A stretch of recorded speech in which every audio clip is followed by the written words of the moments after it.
Live your life within the moment, moment. And don't go wait until the morning, morning. You never know when it is over, over. All that I know is we'll get older, older. So let us dance this night away.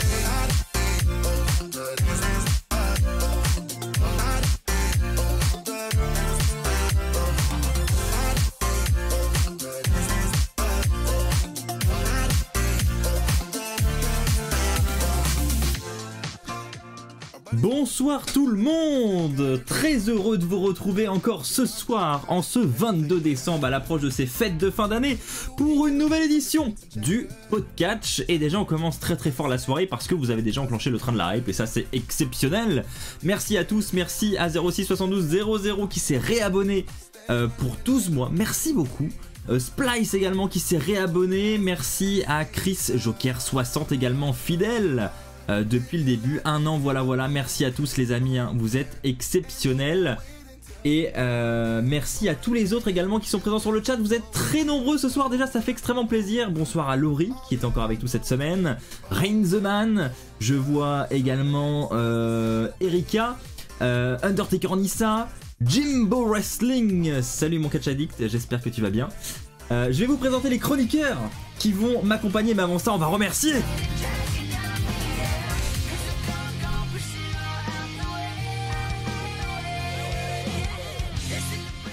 alors on t'entendait pas, désolé. Mais sur la musique de Sasha Banks. Bonsoir Flavien. Salut les gars, salut tout le monde. Bienvenue pour ce nouvel épisode du Podcatch, ouais, 22 décembre déjà, ça fait longtemps. Tout à fait. Ça fait longtemps qu'on a commencé là. Déjà, merci à toi Flavien pour ce petit subprime qui fait extrêmement plaisir. Avec nous également ce soir, nous aurons le retour de la chronique que vous aimez tant, la chronique de Jacques. Bonsoir Jacques. Salut à tous, salut Axel. Très hâte de faire ce podcast ce soir. Bah j'espère bien, on a tous hâte. Avec nous également ce soir, Victor. Salut Victor. Bonsoir Axel, bonsoir le chat. C'est vrai qu'on aurait pu avoir encore plus le sourire pour cette émission si seulement on avait battu l'Argentine. Mais en tout cas, je pense qu'on a tous vécu un sacré match ce week-end. Et désormais, place au catch à l'actualité. Et bien justement, tu me fais une magnifique transition. Celui avec qui j'ai eu la chance de vivre ce match le week-end dernier, Hugo. Salut Hugo. Salut Axel, salut tout le monde. Ouais, franchement, dégoûté. Ça fait mal d'en reparler. Vraiment, ça fait mal d'en reparler. Mais faut passer à autre chose. Ouais, c'est pour ça. On en parle pas. Il y a les fêtes qui arrivent, il y a Noël et surtout il y a la route vers WrestleMania qui va pas tarder de démarrer encore quelques semaines. Et on va vivre, je pense, une route vers WrestleMania incroyable. Un WrestleMania incroyable. Donc j'ai hâte de pouvoir découvrir tout ça. Eh ben on a tous hâte et on remercie Jimbo Wrestling pour le 50e sub offert. Merci beaucoup mon petit Jimbo.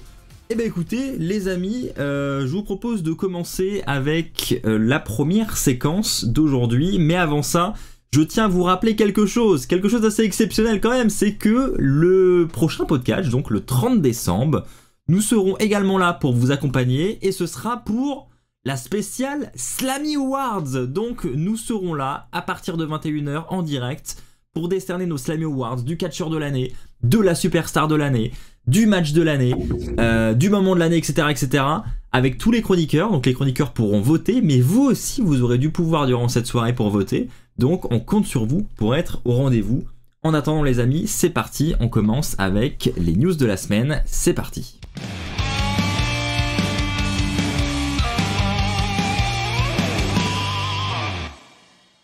Pour les news de la semaine, on va commencer avec Biggie qui nous a donné des nouvelles cette semaine.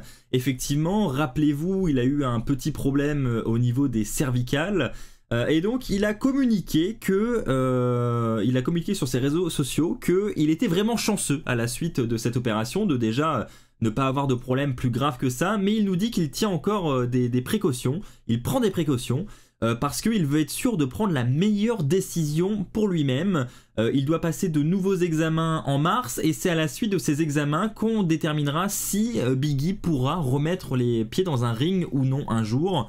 Du moins, on voit que Biggie, il a certes très envie de revenir, mais il tient avant tout à sa santé. et on peut le comprendre, donc il ne veut pas prendre la mauvaise décision. Voilà ce qui a été dit par Biggie. Alors les chroniqueurs, déjà je voudrais un avis de votre part. Biggie qui est absent depuis maintenant plusieurs mois, est-ce qu'il vous manque, notre ami Biggie? Je vous laisse prendre vos pancartes, moi aussi je vais voter. Hop. Les amis sur le chat, hein, vous pouvez voter également. J'affiche les résultats. Est-ce que tout le monde a voté, les chroniqueurs? Yes. C'est bon. Et ben il manque à tout le monde. Il manque à tout le monde. Hugo, on te laisse commencer. Ouais, forcément, il manque un petit peu Biggie parce que c'est forcément déjà un membre à part entier du New Day et c'est quelqu'un qu'on avait l'habitude de voir toutes les semaines, que ça soit à Raw ou à SmackDown quand il a été dans l'un des deux shows. Donc c'est vrai que ça fait un trou, ça fait partie de ces superstars qui, comme Charlotte Flair, bon, qui sont absentes, pas pour la même raison, mais qui manquent en fait dans un show et c'est ce genre de superstar qui peut encore apporter une touche supplémentaire pour que le show soit meilleur. Après, en soi, c'est totalement compréhensible hein, que Biggie veuille privilégier sa santé à son métier. C'est totalement normal. Après, c'est vrai que ces blessures au cou, c'est toujours un petit peu délicat parce qu'on ne sait pas trop où ça emmène. Je suis pas médecin, mais le peu de cas qu'on a pu voir à la WWE, c'est vrai que on ne sait jamais trop si la superstar va revenir, si elle va... On ne sait pas. On va enchaîner avec Flavien. Juste avant, je vais réagir à un petit message de Splice là sur le chat. Les amis, par contre les gars, c'est soirée enterrement à part Axel. Alors faut savoir un truc les amis, c'est que tout le monde ici dans l'équipe est plus ou moins malade. Il y a Victor qui a presque 39 de fièvre. Hugo, je pense, ça s'entend à sa voix. Perso, je sors aussi d'un truc, bon, suite à la finale, voilà, où on est un peu allé dehors, un peu en t-shirt, bon, on a chopé un petit coup de froid. Jacques, Flavien, je sais pas, de votre côté, ça va? Ou juste endormi? Ou Moi, ça va, hein. Je suis pas endormi, là, qu'est-ce qu'il y a? Non, Flavien est en forme. C'est peut-être la luminosité. Jacques, de ton côté, en forme? Non, pas du tout. Je crois que c'est Flavien le seul qui est en bonne santé, quoi. Ah oui, Théo, c'est pareil. Ah ouais, Je crois qu'il y a le Covid qui traîne par chez toi. Ouais, pas loin. Madame, elle a le Covid, donc du coup, je pense que elle va garder encore un petit moment, mais il passera pas sur moi, j'espère pas. Bon, on te le souhaite alors. Allez, Flavien, je te laisse enchaîner sur ce qu'a dit Hugo. Yes, clairement, je suis du même avis. Hein. C'est un mec qui manque. Il est grave cool sur le ring et même son personnage, un mec un peu fou, etc. Il a eu un bon run en tant que champion de la WWE. Puis voilà, il a eu son petit problème. Bon, on va attendre, on va voir ce que ça va donner. Hein. C'est en mars, je crois, qu'il aura plus d'informations là, pour refaire un scanner IRM, etc. Donc j'espère que ça ira mieux pour lui. En tout cas, à ce qu'il a pu dire, tout va bien au niveau de son côté, au niveau de la force. Franchement, il a aucune séquelle de ça, juste qu'il veut prendre ses précautions, donc c'est cool en vrai. Donc je sais qu'il va revenir et ça va être cool quoi. Franchement, peut-être du côté d'NXT pour rejoindre Xavier et Kofi, on sait pas trop, mais pourquoi pas reformer un peu le New Day quoi. Ce serait cool. Ouais, ça allait être ma prochaine question, mais avant de parler de ça, on va donner la parole à nos deux derniers acolytes, Victor et Jacques. On te laisse commencer, Jacques. Tout a été dit, hein. Franchement, il manque. Je pense que quand il va rejoindre les New Day, ça va être pas mal parce que voilà, un coup de fraîcheur. Alors, toi, tu dis quand il va déjà. Donc, toi, t'es sûr, c'est bon. T'as des contacts avec Hunter ou ça se passe comment? C'est des infos en interne. Ah oui, là, c'est des infos en externe. C'est ça, les fameuses infos en externe de Jacques. Exceptionnel.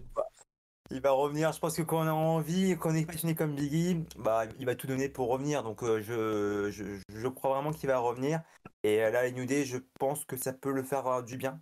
Je pense que là, ils ont été là, ils sont champions et c'était un coup de boost en fait à leur carrière parce que c'est vrai que avec les Usos qui ont les ceintures depuis un petit moment maintenant, le New Day n'arrive plus à avoir vraiment une grosse place en fait, même si voilà, ils catchent bien, il n'y a rien à dire là-dessus. Je pense que voilà, ils sont quand même dans un mood où c'est toujours la même chose. Donc le fait de passer un peu à NXT, ça les fait du bien. Et le fait que Biggie, si jamais il revient et les rejoint, ça serait encore un petit plus pour eux. Donc j'ai hâte de le revoir. Victor, on te laisse terminer. Je rejoins exactement ce qu'a dit Jacques, puisque c'est gagnant-gagnant pour NXT et pour le New Day, étant donné que les Usos ont la main mise sur les titres depuis maintenant plus d'une année. Donc ça fait extrêmement plaisir de voir le New Day ajouter une nouvelle ligne à leur palmarès. Et si en plus on peut voir Biggie, qui, comme le dit Jacques, de source externe, va peut-être rejoindre le New Day du côté de NXT. Ça ferait extrêmement plaisir. Mais en tout cas, quand on repense à la blessure de Big E, je pense qu'on a tous eu très très peur et il me semble qu'il est passé à quelques centimètres, voire millimètres de la paralysie, donc c'est déjà un miracle. On est tout à fait d'accord. Et donc la dernière question que je voulais vous poser à propos de cette news, c'est justement Big E pour son retour. Si jamais il doit faire son retour à la WWE un jour, comment vous le voyez? Est-ce que vous préféreriez un Big E en solo comme on a pu le voir lorsqu'il a été chercher ce titre de la WWE, ou est-ce que vous préféreriez le Big E d'avant, c'est-à-dire celui qui était aux côtés de Xavier Woods et de Kofi Kingston? Hugo, qu'est-ce que tu préfères de ton côté? Je préférais qu'il rejoigne à nouveau le New Day. C'est vrai que pour la WWE, si ça pourrait être le moment idéal, entre guillemets, je dis bien entre guillemets, pour potentiellement avoir une trahison au sein du New Day, mais j'en verrais pas forcément l'utilité, très honnêtement. Mais ça peut faire partie d'un des moments où ça serait plausible. Après, en soi, on parle encore du New Day NXT. C'est pas garanti que d'ici à ce que Big E revienne, les New Day soient toujours champions par équipe. Donc à voir là-dessus. Mais oui, clairement, enfin, le New Day pour moi c'est une équipe qui est inséparable entre guillemets et ça me paraît très bizarre justement de séparer le clan. Victor, je te laisse enchaîner. Bah, exactement comme l'a dit Hugo, je pense que le New Day fait partie des teams inséparables et je pense qu'il va, déjà premièrement pour prendre le plus de précautions possible, il va revenir soit en tant que manager, si on veut le revoir à l'écran le plus vite possible, ou en tant que catcheur en équipe, donc je pense qu'il va partir de ce côté-là. Lavien? Ouais, comme je disais, pourquoi pas le revoir dans le New Day. Après, je le verrais aussi bien revenir en solo. Quand on a pu voir à Raw et SmackDown, et peut-être partir justement du côté de NXT, faire au moins un run à NXT si c'est encore l'actuel champion de la NXT là, Braun Breaker, ça pourrait être un putain de face-off entre les deux, donc ouais, pourquoi pas voir ça, et puis peut-être un rassemblement du New Day, quoi. Ce serait cool. Je vous laisse, avant de donner la parole à Jacques, les amis, je vous ai lancé un sondage sur le chat. Est-ce que vous préférez Big E en solo ou en équipe? Je vous laisse voter, puis on va afficher votre résultat dans quelques instants. Jacques, de ton côté, Big E avec le New Day ou Big E en solo vers un titre majeur? Avec le New Day, bien sûr. Je rejoins Victor ce qu'elle a dit, mais il y a aussi dans le chat Splice et Jordinho qui ont dit voilà, pourquoi pas manager. Je pense que le fait de le mettre en solo, bah, il va catcher plus souvent. Du coup, plus de risques aussi de réveiller la blessure. Donc je pense que s'il revient dans le New Day, ça pourra peut-être tourner plus facilement et il pourra avoir un temps de pause, même en tant que manager. Donc au moins, tant qu'il soit là pour supporter Xavier et puis Kofi, ça peut être bien aussi pour lui. Et personnellement, après en solo, il garde pas non plus un souvenir de son run en tant que champion même. C'est vrai que c'est dommage, hein, j'aurais bien aimé m'en souvenir un peu plus. Mais c'est vrai que ce run en solo, bah, je me rappelle plus trop, quoi. Ah, honnêtement, qui s'en rappelle ici, hein? Je crois que malheureusement pour lui, son run est un peu à oublier. C'est pas passé grand chose. C'est justement ce que j'allais dire moi pour conclure. Je trouve que malheureusement Big E en solo ça a pas méga fonctionné. Je pense que s'il revient, faudrait peut-être qu'il en profite pour se lancer dans une carrière plus, pour continuer sa carrière du côté du New Day et revenir avec ses coéquipiers. Surtout que c'est là où il était le plus fun, on va pas se mentir, c'est là où il nous faisait le plus rire. Franchement, moi j'adorais cette période et il redonnerait un petit plus à cette équipe du New Day. Donc perso, je préférerais également qu'il revienne en équipe. Maintenant, qu'en pense le chat qui a voté justement? On a eu pas mal de votes là. Regardons ça. Je préfère Big E en solo à 39% et en équipe à 61%. Donc globalement, le chat est d'accord avec nous, hein. Big E, c'est quand même beaucoup mieux en équipe, quoique c'est en train de remonter. Eh bien écoutez les amis, je vous propose maintenant d'enchaîner avec la deuxième info. Vous le savez, chaque semaine, du côté du podcast, on a l'habitude de revenir sur ce qui s'est passé à Raw. On va d'ailleurs le faire tout à l'heure. Mais la semaine prochaine, ça risque d'être un peu différent, mais c'est pas plus mal au final, parce que la semaine prochaine, on a une émission 100% Slammy Awards. Et en plus de ça, le prochain Raw ne sera pas un Raw comme les autres, effectivement, puisque nous aurons un best-of qui sera diffusé. Ça doit faire un petit moment que ça n'est pas arrivé. Donc en fait, sachant que le Raw tombe pendant les fêtes, la WWE a pris la décision de diffuser le meilleur de ce qui s'est passé à Raw en 2022, et donc ce sera les meilleurs moments, un simple best-of. Êtes-vous surpris, amis chroniqueurs, de cette news, et que pensez-vous de cette décision? Est-ce que selon vous, c'est une bonne chose de squeezer un épisode de Raw comme ça et de reprendre les storylines 2 semaines après? Jacques qui dit oui. Jacques, alors? Bien sûr, bien sûr. Là, on a le prochain pay-per-view qui se passe du coup en fin de mois de janvier. Donc je pense que voilà, au niveau temps, on peut se permettre en fait de rater un épisode de Raw en live. Donc ça va faire du bien aux superstars, sachant que là c'est Triple H qui reprend les rênes. Donc on sait très bien qu'il a quand même un côté très famille, un côté vraiment plus à l'écoute des superstars. Et il est à l'encontre en fait du coup de l'ancien système, hein, parce que l'ancien système, on se rappelle aussi des anciennes années où tu avais des shows en direct, peut-être la veille, je crois, de Noël, ça a fait polémique. C'est une décision aussi du USA Network à l'époque.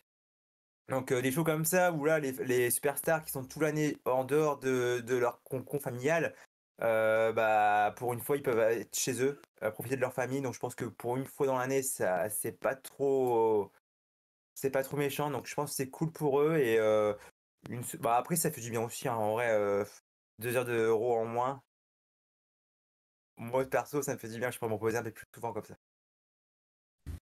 Moi, t'es dur, 2 heures de roman, je trouve que Raw, ça va, enfin, je veux dire, on a connu pire, hein, quand même, comme épisode de Monday Night Raw. Oui, il y a eu des épisodes, pour le coup, on s'est fait vraiment chier devant. Là, je trouve que ça va. Franchement, il y a eu pire. Il y a eu vraiment pire.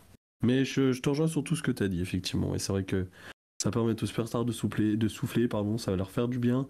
Et ça va permettre aussi également, je pense, 2022 de nous remémorer ce best-of, plein de petites choses sympas. Parce que je pense qu'il y a plein de choses qu'on a oubliées qui se sont passées pendant des épisodes de Monday Night Raw cette année. Victor, vas-y. Bah, je suis complètement d'accord, et moi je pense que, alors je me trompe peut-être, mais il faudrait remonter à pas mal de temps avant de voir qu'un épisode de Raw ne diffuse, entre guillemets, aucun contenu nouveau, contenu exclusif. Donc assez surpris, mais dans un sens, ils ont du respect pour les superstars, qui puissent passer du temps en famille avec leurs proches pour les fêtes de fin d'année, et ça fait extrêmement plaisir. Et enfin Flavien. Ah, clairement c'est grave cool, hein. C'est grave cool de la part de la compagnie de faire ça, parce que comme on a pu tous dire, hein, ils vont pouvoir enfin prendre un peu de repos, sachant que ça fait ils ont jamais fait ça en fait. Ils ont toujours souvent catché le premier jour de l'an, même des jours des 24 décembre, 25 décembre, enfin grosse galère. Donc non, en vrai c'est cool d'avoir fait ça. Et puis peut-être une petite rétrospective, voilà.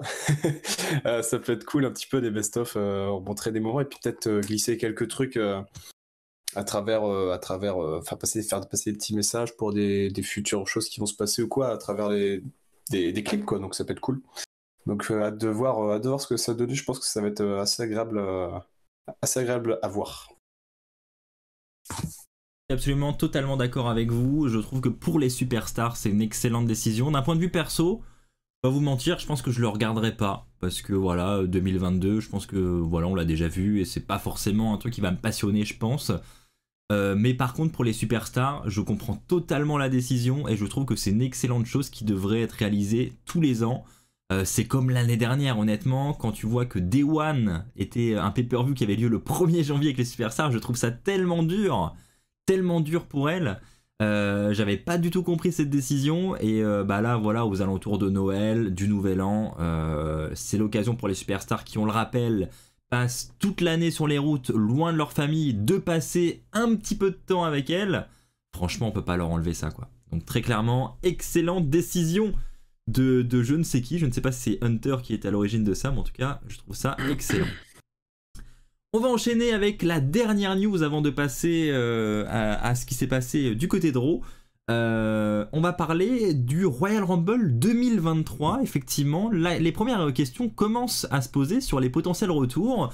Et on a une superstar qui a déjà commencé à teaser une probable apparition du côté du Rumble. C'est notre ami Chris Masters. Alors je ne sais pas si les chroniqueurs et si sur le chat vous vous en rappelez tous de ce catcheur.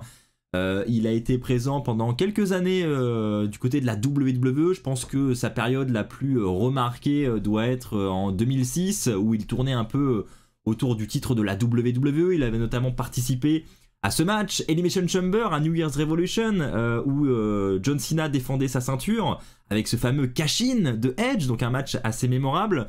Et donc Chris Masters sur ses réseaux sociaux s'est amusé à poster une photo de lui où en légende il a tout simplement mis un décompte de 10 jusqu'à 0 qui font évidemment penser au Rumble. Alors est-ce que selon vous il s'agit d'un coup de bluff de Chris Masters, ou est-ce que vous pensez qu'il est réellement sérieux, et si c'est le cas, est-ce qu'il l'aurait vraiment dit sur ses réseaux sociaux?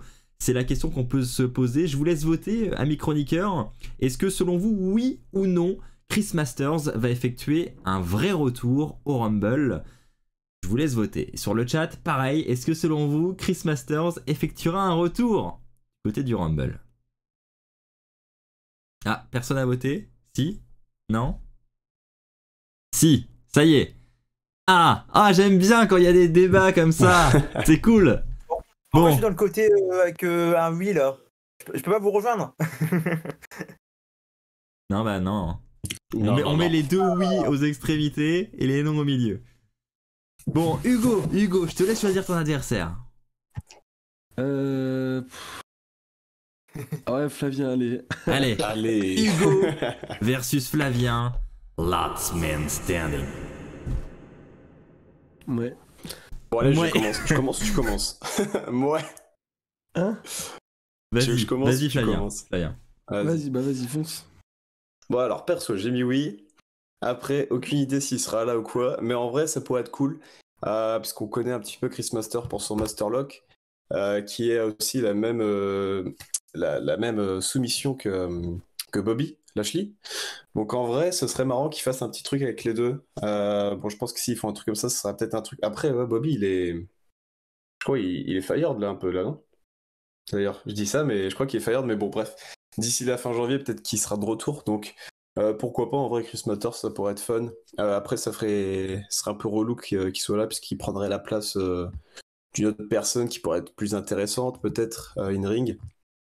Donc, en vrai, pourquoi pas le voir. Ça clash déjà un petit peu là. Chris Masters, clairement, Chris Masters, c'est pas ton délire. Hein. Bon, en vrai, il nous a pas tellement marqué que ça. Bah, moi, perso, honnêtement, je vais pas vous mentir, période catch attack, Chris Masters, ouais, il était impressionnant quand même. Hein.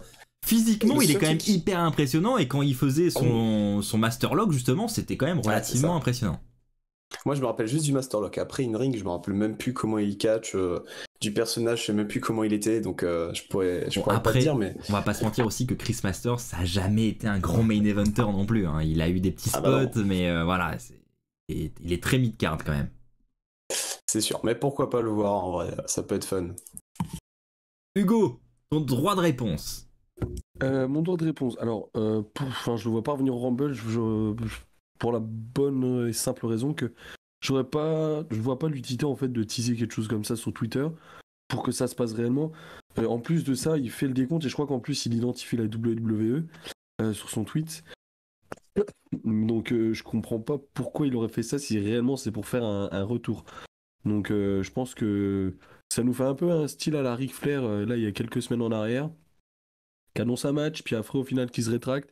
Enfin, c'est un peu des trucs. Enfin, je sais pas, non, franchement, j'y crois pas du tout. Et très honnêtement, Chris Master, j'ai la seule période vraiment où j'ai connu en direct, entre guillemets, tout ce qu'il faisait, c'était sa période Nexus. Après, le reste, toute sa période avant, tout ce qui était 2006, No Way Out, etc. Son match Elimination Chamber, je crois que c'était ça, il me semble, de mémoire. Ça reste quelque chose que j'ai pas connu en direct, donc que j'ai pu regarder par la suite, mais que j'ai pas forcément connu sur le coup. Et ouais, c'est pas forcément quelqu'un qui m'a marqué à cette époque-là. Mais après voilà, même si jamais il venait à revenir, c'est pas quelque chose où on se dit ouais mais non mais c'est qui celui-là. Enfin peut-être que pour la nouvelle génération voilà, mais au moins voilà tu te dis voilà un nouveau visage entre guillemets, du moins un ancien visage qui revient pour le Rumble, ça peut peut-être un petit peu apporter de fraîcheur. Certaines prises catch à l'ancienne, etc. Donc ça peut être sympa. Moi je te rejoins totalement Hugo, hein. Je pense que effectivement si vraiment son retour était prévu, il en parlerait pas sur ses réseaux sociaux, il identifierait pas la WWE. de mon point de vue, là ça fait un peu le gars qui a envie qu'on pense à lui et qui se dit tiens, ça va faire un petit peu de buzz, ça va peut-être venir aux oreilles des officiels de la WWE comme ça, si au passage ils veulent penser à moi cette année pour le Rumble, ça serait cool. Ça fait un peu le mec qui a envie d'y participer, mais voilà, qui a pas encore été contacté quoi. Victor, de ton côté, toi tu penses que c'est possible? Parce que tout le monde parle de lui à l'heure actuelle. Tout à fait. Victor. Ouais, moi je vais rejoindre un peu ce qu'ont dit les gens du chat et Flav, et même toi Axel. Bah, moi quand je pense à Chris Masters, c'est époque catch attack. L'adversaire arrivé sur la chaise, assis, hop, le Master Lock Challenge. Et si on se rappelle bien, Bobby Lashley est le premier à cette sortie du Master Lock. Donc si le scénario est encore une fois écrit comme Sami Zayn qui va remporter le titre à Oh non, Elimination Chamber. tu ne peux pas revenir là-dessus. Un Non. nouveau scénario. Donc Bobby Lashley va revenir de son entre guillemets licenciement au Royal Rumble. Chris Masters va entrer à aller numéro 14, Bobby Lashley numéro 15, et hop, Master Lock, Bobby Lashley s'en sort et élimine Chris Masters. Voilà, c'est écrit. Et bah écoute, si ça se passe comme ça, on va te délivrer un slammy pour de vrai. Là, on va vraiment te le donner celui-là. Pour ceux de l'année prochaine, c'est parfait. Carrément, carrément. Bon, sur le chat, est-ce qu'il y en a qui sont chauds pour le retour de Chris Masters? Je vous avoue que j'ai pas trop eu le temps de lire le chat. Il reste dans les standards de Vince, nous dit Jordino, et c'est exactement ça. Hein. Je pense que c'est aussi pour ça qu'il a été recruté. C'est clairement son physique qui a joué en sa faveur. Je trouve qu'il y a déjà énormément de retours potentiels avec les blessures, c'est con. C'est vrai ce que dit Jordino là encore une fois. On a beaucoup de blessés, hein, mine de rien, qui peuvent potentiellement prendre beaucoup de place déjà. Donc selon vous, Chris Masters de retour au Rumble, je vais afficher, je pense que c'est trop tard. Ah non, peut-être pas, si c'est trop tard, désolé. Je peux vous afficher les résultats, mais on est à 73% de non. Donc les gens n'y croient pas et sont du même avis que la majorité des chroniqueurs ici. Désolé Victor, désolé Flavien, qui a retiré sa pancarte au passage. Hein. Il assume plus Flavien. Non, mais la connexion elle a du mal à suivre. Ça a bugué quand j'ai mis ma Ouais, pancarte. mais oui, bien sûr. On te croit. J'assume mon oui, hein. Mais pas de soucis, moi. Venez vous battre, les gars. Écoutez les amis, je vous propose maintenant de passer à la prochaine rubrique de ce podcast et on va revenir sur ce qui s'est passé du côté de Raw et Dieu sait qu'il s'est passé beaucoup de choses, les rivalités avancent, c'est parti.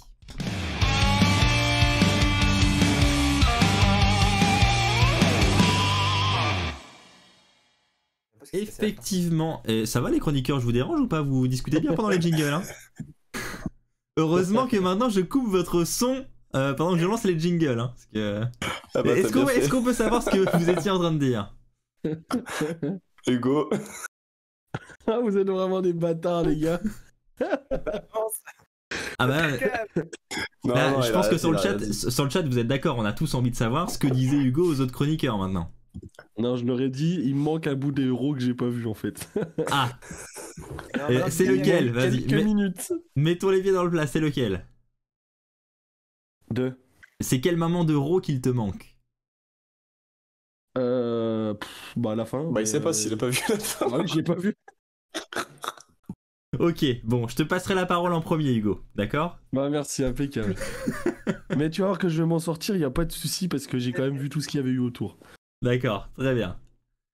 On commence avec... bah non, c'est pas du tout ça, autant pour moi, désolé. On va commencer avec Alexa Bliss, justement, et je pense que Flavien, il a plutôt kiffé ce segment. On va peut-être laisser Flavien nous en parler de ce segment. Qu'est-ce que t'en penses? Ah oui, Est-ce que tu peux nous segment. résumer ce qui s'est passé? Alors, segment incroyable. Hein. Donc, on a Baron Saxton, ouais, c'est ça, Baron Saxton, donc qui est posé avec donc Alexa et Bianca. Donc, discussion très simple. Bianca qui se dit, du coup, Alexa, bah, pourquoi tu m'as fait ça la semaine dernière? Qu'est-ce qui t'est arrivé, quoi? Et donc, en fait, Alexa explique bien. Donc là, elle est vraiment son personnage actuel, hein. Toujours son personnage normal. Et du coup, elle explique bien que, bah voilà, elle a eu toute son histoire avec Bray Wyatt. Bray Wyatt l'a séquestré, enfin, ouais, elle a dit un peu des trucs comme ça, hein, séquestré, machin, qu'elle l'a fait devenir telle qu'elle était quand elle était à l'époque de Bray Wyatt. Et que du coup, voilà, elle fait une thérapie, etc. Et que là, en fait, bah, en ce moment, elle sait pas trop ce qui se passe. Tu vois, il y a un petit truc qui va pas. Donc voilà, il y a une petite discussion comme ça. Donc on a Bianca qui lui explique bien que voilà, elle l'entend et tout, mais elle trouve ça quand même bizarre, ces changements de comportement soudains qui se passent. Et donc voilà, fin du segment, Bianca qui se lève, et puis on a du coup sur l'écran des petites images de Bray Wyatt qui passent. Et là, du coup, on a Alexa qui prend le vase qui était posé juste à sa droite et l'éclate du coup sur Bianca. Donc segment assez ouf, avec un bon KO de Bianca. Et ce qui est agréable, c'est que c'est super bien écrit, quoi. Du coup, j'ai trop hâte de voir ce que ça a donné avec le personnage d'Alexa. Parce que vraiment, là, je trouve que la WWE écrit un truc assez sympa, quoi. Donc, je sais pas ce que vous en avez pensé, les gars, si vous avez bien aimé, vous. Mais moi, j'ai kiffé. Je te rejoins, c'était un super segment. Effectivement. Victor, moi j'ai une question à te poser. On est un peu entre deux chaises là en ce moment. Je trouve que la WWE joue beaucoup là-dessus. On est un peu en mode, est-ce que Alexa Bliss va conserver ce lien avec Wyatt ou pas? On est un peu indécis. Selon toi, où est-ce qu'ils veulent en revenir? Est-ce que tu as une idée de où ça va aller? Toi qui as toujours des super scénarios et qui voit l'avenir de loin. Ouais, alors, une fois n'est pas coutume, le scénario est écrit. Alors, au début, j'étais pas trop dans le train Alexa Bliss, Bray Wyatt, mais là, je pense que la machine s'est lancée cette semaine. On a une Alexa Bliss qui... Oh, Fabiche. Vas-y, excuse-moi. Du coup, ouais, là, je suis carrément dans le train Alexa Bliss, Bray Wyatt, et... Donc le scénario est écrit, je vais vous dire ce qui va se passer. Royal Rumble féminin. Alexa Bliss va entrer en numéro 30. Et qui va arriver? Bray Wyatt. Non pas avec une lampe, mais avec un vase. Ah la chute. Oh la chute. Waouh. Moi j'y crois pas J'ai trop, là. tellement eu peur. Pareil. D'accord. C'est fini. C'est fini. Ok. Il entre avec un vase, il fait peur à tous ses adversaires, et elle gagne. Et ce n'est pas Alexa Bliss qui va éliminer ses adversaires. Elles vont s'auto-éliminer, elles vont sauter par-dessus la troisième corde de peur. Et là, voilà, on est parti sur un Alexa Bliss Bianca Belair pour WrestleMania. D'accord. C'est spécial. Tu nous sens emballé ou pas là? Let's go, hein. On est... Ah là, je vous sens hypé, mais de fou. Hein. Même dans le chat, j'adore. Ouais, c'est ouf. Ouais, on c'est est ça. choqués. C'est ça. Surtout Ça que régale. nos amis de la team Rediff de YouTube ne voient pas le chat, hein, donc bon, ils vont te croire sur parole. Je vous assure que c'est vrai. Évidemment. Ils sont tous emballés sur le chat en ce moment. Bon, Jacques, de ton côté, qu'est-ce que tu en penses? Est-ce que Alexa Bliss va garder ce lien avec Wyatt ou est-ce que c'est simplement une illusion et qu'au final, parce que on a quand même Alexa Bliss durant le segment, il faut le préciser, qui a quand même à un moment, elle dit que elle a déjà remporté des titres avant que Bianca Belair ne soit à la WWE. Donc voilà, elle fait quand même à plusieurs reprises référence à l'ancienne Alexa Bliss. Donc est-ce que selon vous, on pourrait avoir un retour de la goddess ou est-ce que on conservera définitivement ce lien avec Wyatt et un personnage un peu dark? Jacques. Bah, c'est très bizarre parce que t'as quand même. Enfin, dans le segment, elle a parlé de ça et aussi en même temps, la WWE a montré une image du segment où tu vois la poupée Lily du coup derrière le canapé. Donc t'as un peu tous ces personnages en fait qui sont cités. Ça fait penser un peu à Wyatt aussi, dans le sens où là actuellement justement ça hésite pas dans les promos. Oncle Audi qui parle aussi de son personnage de Bray Wyatt. Donc je sais pas, je sais pas s'ils vont vraiment la faire rejoindre le clan, enfin Bray Wyatt par la suite. C'est vrai que faire tout ça, si c'est pour mener à rien, je vois pas l'intérêt. Mais pourquoi pas peut-être la faire ramener en Lily et peut-être qu'elle continue tout seule en fait, mais pas forcément avec Bray Wyatt. Pourquoi pas. Bon, après moi j'ai vraiment un petit coup de cœur pour son personnage de 2016-2017, comme j'ai vu dans le chat. Où là vraiment j'aimais bien Alexa Bliss pour ce qu'elle était, sa musique qui me manque. J'adorais sa musique. Donc j'espère qu'elle va. Ah, tu as une petite musique comme ça. Non, vas-y, hein. C'est pas moi la musique, c'est notre ami Fabiche.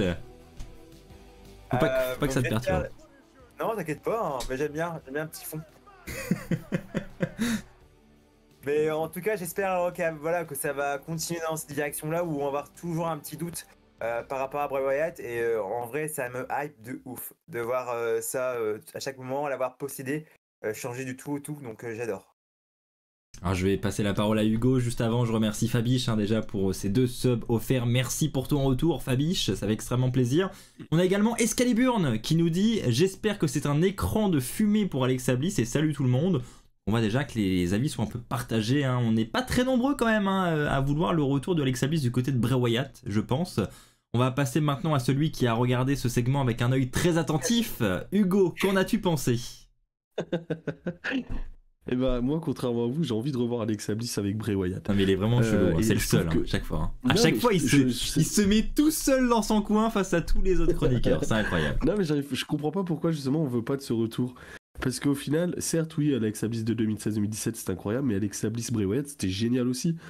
Moi j'ai adoré et elle joue en plus parfaitement, elle joue vraiment à merveille son rôle.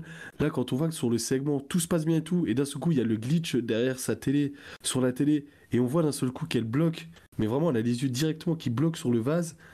Tu dis mais elle joue super bien son truc, enfin elle arrive à être, enfin elle joue très très bien la chose, et je pense que si il y a des interférences comme ça avec le logo de Bray Wyatt, des choses comme ça, je pense que c'est forcément pour emmener sur ce chemin-là. Sinon, j'en ne verrais pas l'utilité, encore une fois, de teaser les choses pour qu'au final, on soit sur complètement l'inverse. Et après, moi, je trouve que les deux personnages, Alexa Bliss et Bray Wyatt, c'est deux personnages qui sont grave similaires à l'heure actuelle.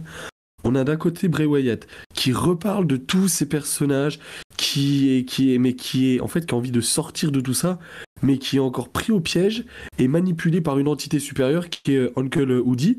Et en fait, on a Alexa Bliss, c'est pareil. C'est-à-dire que c'est quelqu'un qui va parler de ses anciens personnages, qui va vouloir être libéré et tout, mais d'un seul coup, en fait, quand Bray Wyatt est là, elle perd le contrôle et c'est plus elle qui se commande et c'est Bray Wyatt. En fait, ça fait un peu une chaîne et je pense que tout ça, tout est relié. Et je pense que le retour Wyatt-Alexa Bliss, c'est quelque chose qu'on aura. Et j'en suis certain et j'ai envie de le revoir. Je trouve que Alexa Bliss dans ce personnage, c'est juste incroyable. C'est juste incroyable. Donc toi, tout ce Pourquoi, qui je sais pas, était incroyable. super pouvoir, etc., tu trouvais pas ça en trop, tu aimais bien. Bah oui, parce que en fait, ça faisait partie des personnages très clairement. Quand on voit, et puis c'est du spectacle avant tout, faut pas l'oublier. Quand on voit à WrestleMania l'entrée de Bray Wyatt avec Alexa Bliss qui d'un seul coup se met à couler noir partout. Mais moi je trouve ça incroyable. T'es là devant ton écran, tu fais waouh, mais qu'est-ce qu'ils sont en train de faire, tu vois? Genre, vous foutez de ma gueule, mais Ah non, pas du Ah tout. non, mais clairement. Ouais, franchement, tu connais la maison, on se permettrait pas. non, mais c'est pour ça. Moi j'adore toutes ces petites choses. Je trouve que ça apporte encore une touche au spectacle. Après, tu parles de super pouvoir, mais à ce compte-là, des personnages comme Bray Wyatt, c'est surnaturel, c'est dans le thème. C'est dans le thème, très clairement. Alors on a Jordino sur le chat qui nous dit c'est tellement dommage que Alexa soit liée à Wyatt qui est aussi instable dans sa carrière à être viré. De retour tous les 3-4 mois, sa carrière est à chaque fois en stand-by. On a Excalibur qui nous dit ce serait bien de refaire un nouveau personnage d'Alexa Bliss, pas de Lily, pas de Goddess. Donc on a aussi voilà, des personnes qui aimeraient bien avoir un renouveau total. Je sais pas, est-ce qu'il y en a d'autres qui veulent intervenir? Flavien, Jacques, est-ce que vous avez des choses à ajouter? Je comprends pas pourquoi vous êtes pas. Oui, expliquez-moi pourquoi vous êtes pas forcément pour l'idée qu'on ait une Alexa Bliss de retour avec Wyatt. Enfin, moi, je suis chaud. Hein. Moi, Moi, je suis clairement chaud. Et après, c'est avec Lily, en fait. Dès que ça débordait, en fait, avec la poupée Lily, je trouvais ça super. Ouais, moi je partage. quoi. La poupée, c'était un peu lourdingue, à force. Ouais. Ça a gâché un peu, en fait, l'aura en fait, qu'elle avait grâce à Wyatt. Et depuis qu'il est parti, elle a un peu dérivé sur ça. Et c'était trop long, en fait. Et aussi, je trouve le risque, moi, avec ce genre de personnage, c'est que tu t'enfermes très rapidement, quoi. C'est-à-dire que t'as pas d'autres possibilités. Et au final, ouais, t'es toujours lié à ces super pouvoirs, entre guillemets.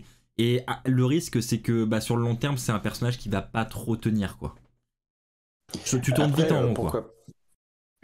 Après, Après, ouais, quand je veux tu dire, vois après. que les- Vas-y, Hugo. Ah, excuse-moi, vas-y, Flavien, je te laisse, vas-y. Allez.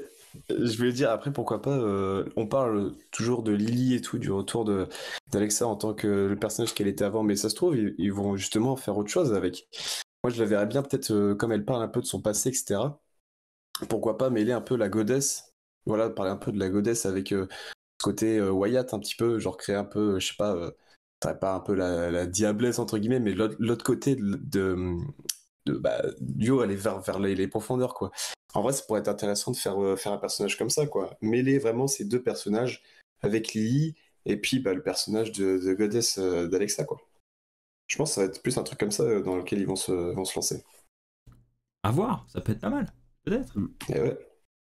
Moi, je pense qu'on pourrait carrément aller plus loin encore une fois. Et... Oula, attention, parce que quand ce monsieur va loin, Avec le Alors, s'il faut mêler les deux personnages de Wyatt et Alexa Bliss, prochain SmackDown, lumière éteinte, Bray Wyatt fait son entrée, la lumière s'allume et là, Bray Wyatt, cheveux roses, cheveux bleus, Oh, c'est pas la possible. déesse Bray Wyatt. La tête de Jacques.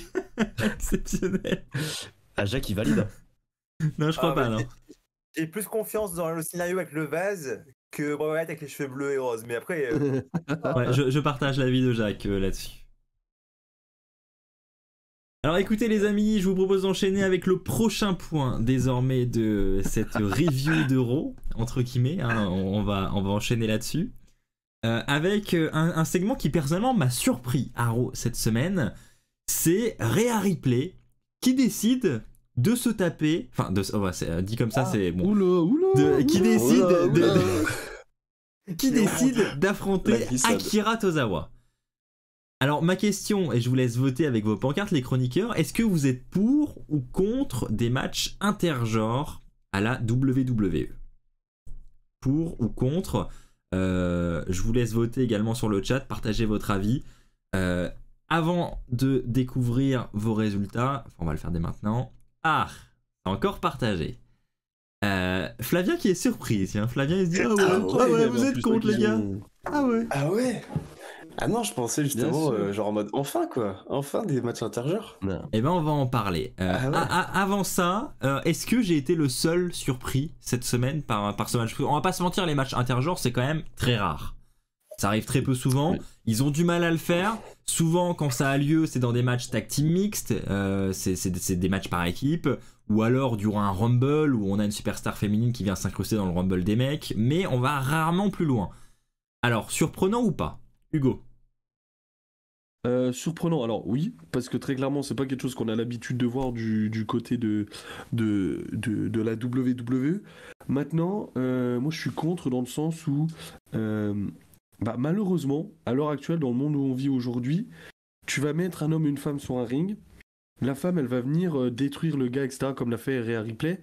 Ça va être fantastique, ça va être du nouveau, ça va être génial. Et ça, je suis d'accord, parce que c'est bien, c'est du nouveau, ça apporte quelque chose au spectacle. Par contre, à l'inverse, tu mets une Rhea Ripley qui se fait tabasser par un Akira Tozawa, malheureusement, je pense qu'on aura des news de partout. La WWE fait passer les femmes pour telle ou telle chose, né contre la violence, machin. En vrai, c'est ridicule, mais c'est sûr et certain à 2000% que ça arriverait. Donc c'est pour ça que je suis contre, parce que c'est des ennuis qui arrivent à planer ce genre de choses, alors que pourtant on est juste dans le spectacle, et au contraire, avoir ce genre de match apporterait quelque chose supplémentaire d'intéressant, et que ce soit homme ou femme, enfin je veux dire, il y a rien de différent, il y a rien il y a rien de différent là-dedans, mais malheureusement dans le monde où on vit aujourd'hui, il y aurait des tas de papiers et de l'encre qui couleraient pour dire que la WWE est sexiste, machin, laisse tomber. Je suis totalement d'accord avec Hugo. Alors on va passer la parole à Flavien ou Victor. Mais juste avant, Hugo il a tellement raison quoi. C'est-à-dire que on serait effectivement dans un monde où on pourrait avoir vraiment l'égalité entre les deux sans risquer de nuire à la réputation de l'entreprise, etc. Bien sûr que ça pourrait être très cool et qu'on pourrait avoir des choses exceptionnelles. Mais là, clairement, on sait que si des matchs intergenres auront lieu, ce sera toujours pour que la superstar féminine ait le dessus sur la superstar masculine, parce que ça ne pose pas de problème dans la société, mais l'inverse, si. Et c'est en ça que, perso, tout comme Hugo, je suis contre. Flavien. Vic, je te laisse. Ah, ça y est. Je sens que d'ici le prochain switch de caméra, Flavien va changer sa pancarte. Après, je suis. Non, je resterai sûrement oui, parce que je sais que même Vic, on en a déjà parlé, non, il était un peu déçu au niveau de Clash of the Castle quand on avait vu l'affiche. L'affiche, on s'était dit, vas-y, il va y avoir Beth Phoenix et tout, qui va être dans la team de Rey Mysterio, etc. On n'avait pas eu ça, malheureusement, donc nous, on était deg, mais je sais que du coup, Vic est du même avis que moi sur ce point de vue-là, donc je vais le laisser parler parce que je sais qu'il a beaucoup d'imagination et il sait très bien se défendre. Il est gentil, il envoie son pote au combat, quoi. Ouais. Il y a juste Excalibur qui dit dans le chat, ça me ferait bizarre de voir Homos contre Liv Morgan. Oui, c'est vrai que bon là, C'est pas faux ça. ouais, ça pourrait dégénérer un petit peu quoi. Alors vas-y mon Vic. Victor, parce que là maintenant il t'a mis la pression le pauvre Flavien.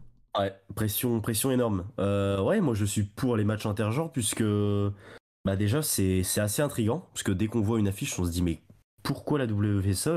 Ils ont vraiment les, entre guillemets, les balls de le faire. Et bon, après, franchement, quand on voit l'affiche, Rhea Ripley Akira Tozawa, on sait quand même dans quel sens ça va aller, ça va finir. Même si pendant le match, Akira Tozawa il a fait un Hurricane Rana à Rhea Ripley, il s'est pas laissé faire. Mais si ça avait été un Rhea Ripley contre Braun Strowman, là j'aurais eu un peu plus, là j'aurais eu un peu plus peur quand Oui, même. effectivement. Mais après, quand Effectivement. on voit les matchs intergenres dans les autres fédérations de catch, alors certes, elles sont moins mises en avant, elles ont pas de diffusion télévisée, il n'y a pas autant de partenaires commerciaux. Là, forcément, on a un peu plus de liberté. Et si on repense notamment du côté de Impact Wrestling, alors je sais plus si c'était en 2019 ou en 2020, on a même Tessa Blanchard qui est devenue championne Oui. du monde poids lourd de la fédération, donc moi je suis pour. Donc tu vas même beaucoup plus loin, c'est-à-dire que tu es pour même voir une Rhea Ripley devenir détrôner Roman Reigns, quoi. Alors si pas, on suit mais- le scénario, peut-être qu'on pourrait avoir une Rhea Ripley qui, après WrestleMania, irait affronter Sami Zayn pour les 2 ceintures. Exactement. Non, pour être plus sérieux, quand on repense, pardon, à- on peut voir un Waouh. magnifique table en bois. Alors ce plan, il est incroyable. Eh, les gars, je suis en train de me moucher, je vais pas vous mettre en caméra pendant que je me mouche. C'est vrai, c'est vrai. Désolé Victor, on t'a coupé sur ta théorie. Non, du coup, pour revenir à ce qui est fait en termes de match intergenre à la WWE, quand on pense à ce qui a été fait avec Chyna et le titre intercontinental, moi j'ai envie de croire à Rhea Ripley qui pourrait être une des seules femmes à gagner un titre mineur, certes, mais à gagner un titre masculin du côté de la WWE, et moi j'ai vraiment envie de voir ça et j'ai envie d'y croire. Je suis d'accord avec toi, ça pourrait être quelque chose qui pourrait être sympa, mais comme on disait tout à l'heure, le monde dans lequel vivait China à son époque, c'était Différent. pas du tout la même chose que à l'heure actuelle. À l'heure actuelle, comme je disais tout à l'heure, là tu as la WWE, mais tu vas aussi avoir USA Network et tous les partenaires commerciaux, tout ce qui est autour.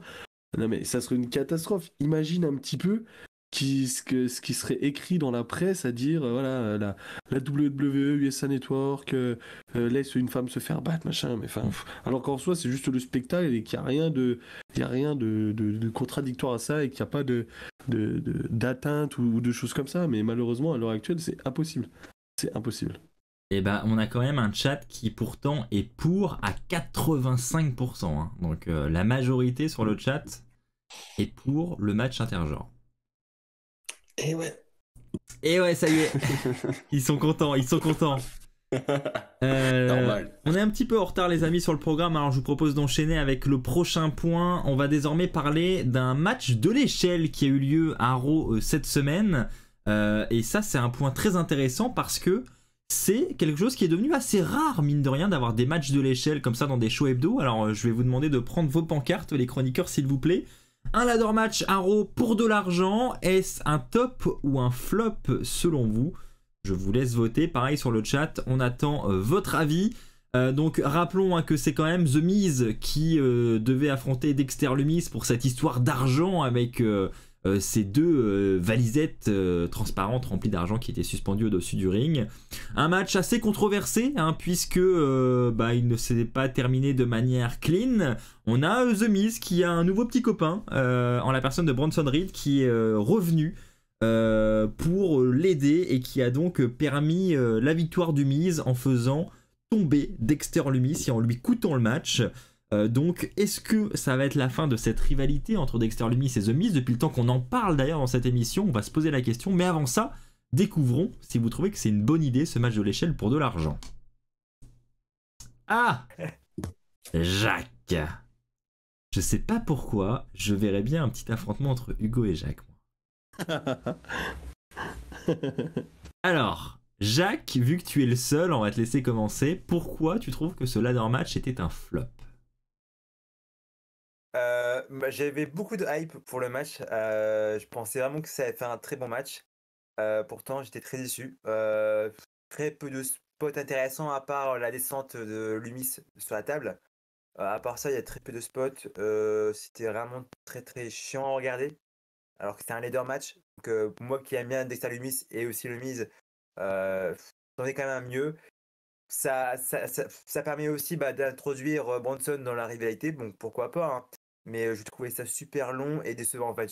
Quand tu parles d'un leader match, tu t'attends à des spots vraiment incroyables, avec des rebondissements, etc. Là, c'était nul quoi. Franchement, il n'y avait aucune réaction de la foule aussi. La foule était très soporifique quand j'ai pu lire. Donc, c'était vraiment très très chiant à regarder. Personnellement, j'ai pas aimé du tout le match. Et ben on peut voir sur le chat que tu n'es pas le seul, hein, parce que pour l'instant je n'ai pas vu un seul top sur le chat, on a que des flops, donc globalement tout le monde est d'accord avec toi. Hugo. En soi, le match de ce lundi, oui, je te l'accorde, c'était pas un match de l'échelle qui faisait rêver. Mais en soi, le fait d'avoir cette stipulation à Raw, c'est quelque chose qu'on n'a plus l'habitude d'avoir, de voir déjà, et qui est vraiment intéressante. Et c'est, comme on pouvait le dire il y a quelques semaines sur les pay-per-view à thème, etc., avoir un ladder match à Raw, c'est quelque chose qui vend. Et moi, le premier, quand j'ai vu l'annonce la semaine dernière du ladder match à Raw, je me suis fait, ah tiens, putain, ça change, c'est bien. Hop, je vais aller regarder Raw, parce qu'il y a ce ladder match, et qu'on n'a pas l'habitude de voir ça, que ça fait un moment qu'on n'en a pas vu, tu vois. Après, en soi, tout le contexte autour, voilà, c'est différent, c'est quelque chose de différent, mais je te rejoins là-dessus. Après, par contre, pour l'arrivée du nouveau partenaire du Miz, pour le coup, je trouve ça décevant parce que, bon, de base, la rivalité c'était The Miz Dexter du Miz. C'est le prochain point, les amis, hein, débordez pas. Ok, pour l'instant, on parle juste du ladder match. Bon, en tout cas, le ladder match, il n'y a pas de souci. Moi, j'aime bien quand c'est comme ça occasionnel dans les shows weekly. Mais je suis d'accord avec toi, hein, le fait que d'avoir un match à stipulation à Raw, surtout un ladder match, très longtemps. Donc juste pour ça, moi j'étais super hype pour ça et j'étais très content d'en avoir un. Mais c'est vrai que par rapport à ce match en particulier, en tout cas, j'étais très déçu et c'est pour ça que j'ai mis un flop. C'est vrai que c'était un peu comme ça que j'avais aiguillé ma question au départ, hein. On s'est peut-être mal compris du coup sur les pancartes. C'est vraiment le concept d'un ladder match pour de l'argent. On parle pas de celui-là sur la qualité du match, mais sur le fait d'avoir ce concept dans un show hebdo. Où là, perso, hein, je prends la parole du coup, j'en profite, je trouve aussi que c'était une bonne idée. Comme tu l'as dit Jacques, ça a amené de la hype pour beaucoup de gens. Et moi je trouve que ça fait toujours plaisir d'avoir justement ce genre de stipulation dans des shows hebdo. Bon après, un ladder match où ce n'est pas une ceinture qui est en jeu, où c'est de l'argent, je trouve ça quand même un petit peu moins fun, enfin un petit peu moins prestigieux. Mais ça fait toujours plaisir, quoi. Flavien Victor, est-ce que vous voulez ajouter quelque chose avant qu'on passe au prochain point ? Moi je voulais ajouter un petit truc. C'est vrai que si on veut mettre de l'argent en jeu et qu'on veut que le public ait entre guillemets toujours les yeux rivés sur l'argent, et le meilleur moyen c'est tout simplement comme l'a fait la WWE, et moi je pense qu'ils ont eu raison, c'est de l'accrocher en l'air, histoire que les superstars, le public dans l'arène, mais aussi les spectateurs aient les yeux rivés dessus, et on peut pas faire mieux qu'un ladder match en fait. On est totalement d'accord. Flavien ? Hop là, excuse-moi, je trouvais pas mon mute. Non, moi j'ai rien à rajouter, hein. Franchement, comme vous avez dit, hein, c'est grave cool d'avoir une stipulation comme ça dans un weekly. Ça change, hein, c'est un match qu'on a l'habitude de voir dans les pay-per-view, ça fait plaisir de les voir là. Donc non, c'est un top pour moi, quoi. Nous sommes totalement d'accord. Et écoutez, merci à tous les amis. On remercie Fabiche, hein, qui vient de provoquer le Rock et l'Undertaker sur le podcast. Merci à toi Fabiche encore, qui est toujours, hein, on le rappelle, notre Beats Champion et le détenteur de la mallette Sub in the Bank. Merci encore Fabiche pour ton soutien depuis tous ces mois, hein, depuis le temps que tu nous suis. Maintenant, le point que je voulais aborder avec vous, c'était la fin de ce match. Je voulais parler avec vous. Pardon ? Excuse-moi Axel, je vois un commentaire qui m'a fait rire, mais c'est vrai que il y a Gentino qui nous dit ils auraient pu mettre l'argent dans une mallette quand même. La trousse transparente, c'est nul quoi. En fait, l'argent dans une mallette, tu vois pas l'argent. Je pense qu'ils voulaient que ce soit transparent pour justement qu'on voit qu'il y avait beaucoup d'argent en jeu, quoi. Mais je suis d'accord avec vous, j'ai trouvé que ça faisait un petit peu aussi genre petite trousse de toilette achetée chez Action, quoi, avant le show, quoi. C'est vrai. Ça fait un peu léger, on est d'accord. Un sac isotherme, ouais, ça fait un peu ça. Ça fait effectivement un petit peu la petite sacoche de cantine, là, la petite boîte à tartines, quoi. C'est ça. Maintenant, la fin du match. Justement, hein, je vais vous afficher la photo. La voici, hein, les voici, ces petites sacoches remplies d'argent. Parlons maintenant de cette fin de match avec le retour de Bronson Reed, qui a beaucoup fait parler sur les réseaux sociaux, hein. J'en ai vu beaucoup réagir à ce retour. Et la plupart du temps, je pense que c'est en mal. On va pas se mentir, peu trouvent que c'est une bonne idée. Je vous laisse saisir vos pancartes, les chroniqueurs. Est-ce une bonne idée, oui ou non, d'avoir ramené Bronson Reed du côté de Raw et de le mettre aux côtés de The Miz en tant que nouveau coéquipier et nouveau partenaire de The Miz? J'en profite pour voter également. Sur le chat, n'hésitez pas à réagir également. Est-ce que selon vous, c'est une bonne idée? Qu'en pensent les chroniqueurs? Ah, voilà. Hein. C'est effectivement ce que j'ai vu sur les réseaux sociaux toute la journée. On va voir si ça se confirme sur le chat. Alors, Victor, en quoi ce n'est pas une bonne idée? Alors, ce n'est pas une bonne idée parce que si on a suivi ce qu'a fait Bronson Reed du côté de NXT notamment, mais aussi du côté de la New Japan où il a battu Kazuchika Okada, non, il faut pas du tout mettre Bronson Reed en tant que entre guillemets serviteur du Miz. Donc non, il faut laisser Bronson Reed briller, que ce soit du côté du main roster, un retour du côté de NXT, mais certainement pas avec le Miz. Je suis pas du tout d'accord. Et en plus, quand on entend les réactions de la reine, déjà les gens le connaissent très peu ou ne le connaissent pas du tout. Et ça rend pas ouf, quoi. Jacques. Bah, je suis d'accord avec toi. J'ai juste peur, c'est que le fait d'associer Bronson à Miz, ça va peut-être aller dans le sens où ils vont faire équipe pour affronter Lumis et Gargano. Parce que là, le heel qui est tout seul face à deux faces, c'est vrai que ça n'était pas très convaincant. Et j'ai peur en fait qu'ils ramènent Bronson dans la rivalité en fait pour continuer sur une rivalité en fait à 2 contre 2. Donc j'ai vraiment peur de ça. Et je pense qu'il serait mieux vraiment utilisé en solo, en monstre dominateur, que en compagnon de Miz. Déjà là, ça fait un peu larbin, le mec qui vient aider le Miz pour gagner. Donc j'ai peur en fait que ça fasse plus larbin en fait pour le Miz. Bon, après, voilà, on l'a vu que 30 secondes, je vais pas me faire une idée comme ça. Mais pour l'instant, j'ai peur de ça, quoi. Flavien. Ah, moi, je vais vous cacher, j'étais mais dépité. Dépité parce que Bronson Reed, je kiffe ce mec. Genre, NXT, il était incroyable. Et là, le revoir venir comme ça avec le Miz, là, tu vois vraiment en plus qu'il est en mode, bah, voilà, un petit peu le bonhomme qui est là pour aider un peu soumis entre guillemets à The Miz. Et je suis deg, quoi. J'espère que, je sais que Triple H était un de ses protégés. Et que, après, je dis, ouais, enfin, voilà, je continue mon explication, après, voilà. Que c'était un procès protégé, mais qui utilise comme ça, franchement, j'étais deg. Et après, voilà, Gargano, c'est exactement la même chose, c'est un de ses protégés, et puis au final, bah, il est pas utilisé comme il faut, quoi. Donc, franchement, ça fout la rage, quoi. J'étais dégoûté. Mais content de voir qu'il est de retour dans la compagnie. Et je vais passer la parole à Hugo, mais juste avant ça, je tiens à souligner Pierre Reyla qui est sur le chat et qui nous dit toujours bien quand il y a le Miz et qui me rappelle tous ces bons moments qu'on a passés sur cette chaîne YouTube en faisant des previews, etc. où il était toujours à défendre le Miz. Et ça me fait tellement plaisir que tu sois là avec nous ce soir, Pierre. Merci beaucoup. Vas-y, Hugo.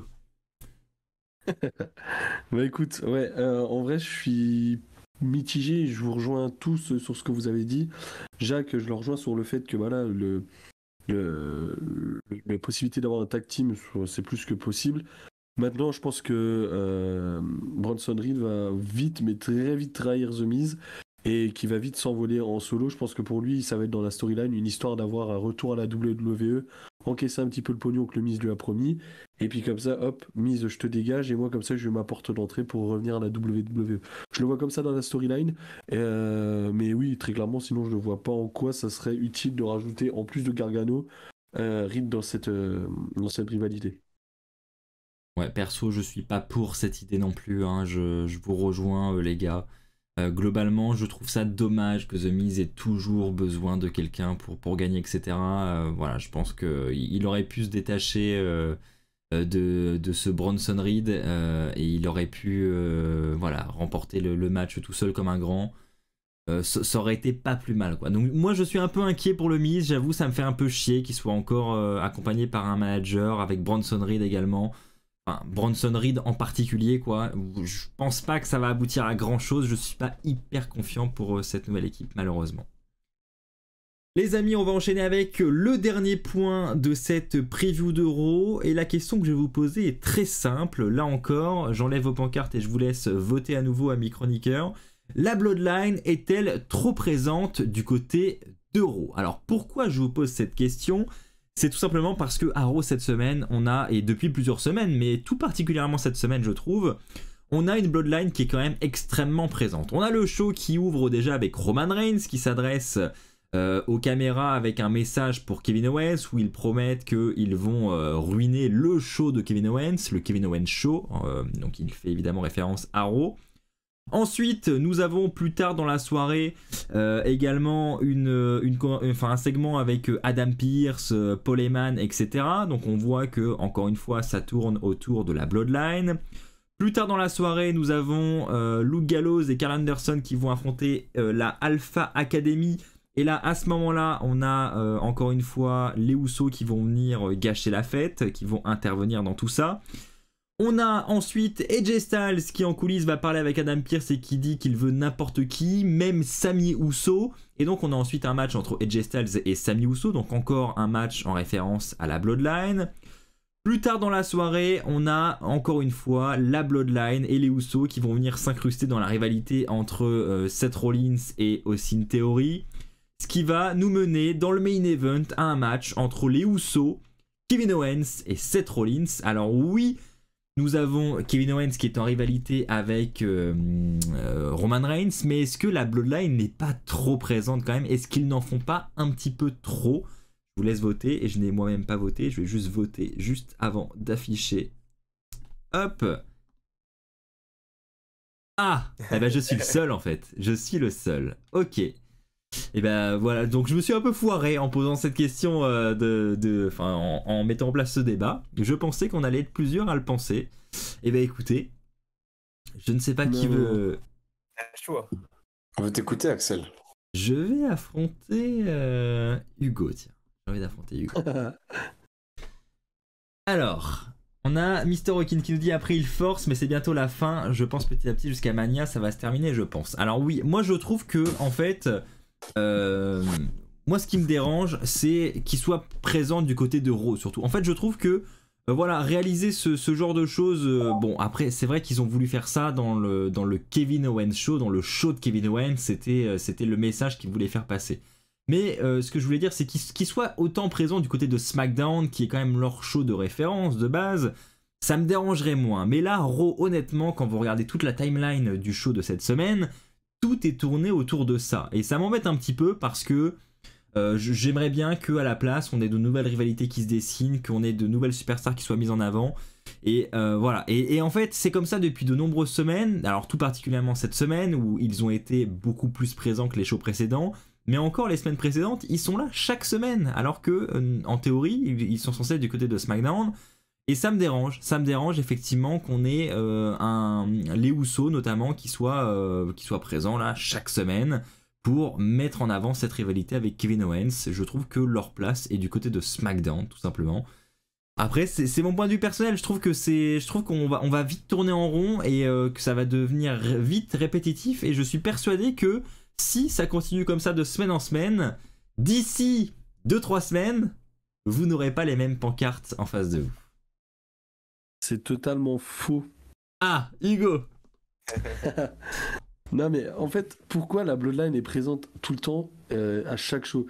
Simplement parce qu'aujourd'hui, à l'heure actuelle, le cœur de la WWE, le centre, le point central vraiment de la WWE, c'est la Bloodline. C'est Roman Reigns qui a les 2 titres mondiaux. C'est les Usos qui sont champions par équipe de Raw et de SmackDown. Ils monopolisent tout. C'est eux le cœur de la WWE. C'est eux qui font vendre et c'est eux qui sont là pour justement amener un plus au show. Et là, cette semaine, je pense que sans la Bloodline, le show n'est pas le même et on se fait clairement chier devant le show. Très clairement. Et je pense, comme je l'avais dit il y a quelques semaines dans un épisode du podcast, là, c'est déjà tout tracé. C'est-à-dire que Owens va aller chercher Reigns au Rumble et c'est là que Zayn va avoir ce petit moment de dérapage où il va être à ça de faire perdre Roman Reigns, et c'est ensuite ce qui va nous emmener à un peu l'explosion de la Bloodline avec Zayn, et qu'on arrive à ce match qui est annoncé depuis un moment, Zayn Owens contre les Usos pour les titres par équipe. C'est très clairement ce qui va se passer, je vous l'avais déjà dit il y a quelques semaines dans le podcast, et je pense que c'est clairement ce qui va se passer. Et en soi, c'est beaucoup trop gros à l'heure actuelle en ce moment entre Zayn et Roman Reigns. Là, on a l'impression qu'ils sont meilleurs potes et tout machin, ça va péter dans très peu de temps. Ah ouais, moi je suis d'accord avec Jordino sur le chat qui dit on est trop fatigué par la Bloodline, il faut arrêter de forcer pendant 15 ans. Je suis totalement d'accord avec toi hein, sur le fait que c'est effectivement ceux qui dominent la WWE en ce moment. Et voilà, dominer, ça veut pas dire prendre 1h45 de show sur 2 heures, sur 3 heures. Voilà, ils sont beaucoup trop présents en vrai, ils prennent beaucoup trop de place. Moi, je suis complètement d'accord avec Hermanito qui met d'accord avec Hugo. Voilà, il y a pas plus simple comme argument, effectivement. Non, mais par contre, et moi, un point quand même qu'on n'a pas forcément souligné, c'est le fait que Sami Zayn ait battu AJ Styles. Et ça, mine de rien, ça paraît anodin, mais ça montre la crédibilité qu'a pris Sami Zayn. Non, moi, là, je suis d'accord. Tu bats AJ Styles, c'est pas n'importe qui quand même. C'est le mec qui est multi-time champion du monde, etc. Et tu viens à le battre en 1v1 à Raw. Moi, je trouve ça juste incroyable et ça montre la puissance de Sami Zayn à l'heure actuelle. Après, s'ils ont prévu de faire un Sami Zayn contre un Reigns par la suite, bah cette victoire, en fait, c'est que bénéf, quoi. Je pense qu'ils sont en train de le monter un peu en main eventer vraiment, et là, il va être en top babyface, quoi. S'il affronte Styles et qu'il gagne contre lui, c'est que voilà, ils ont peut-être des projets vraiment plus gros encore derrière pour lui pour qu'il affronte Reigns.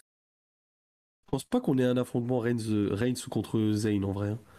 Je pense pas que ça soit quelque chose de.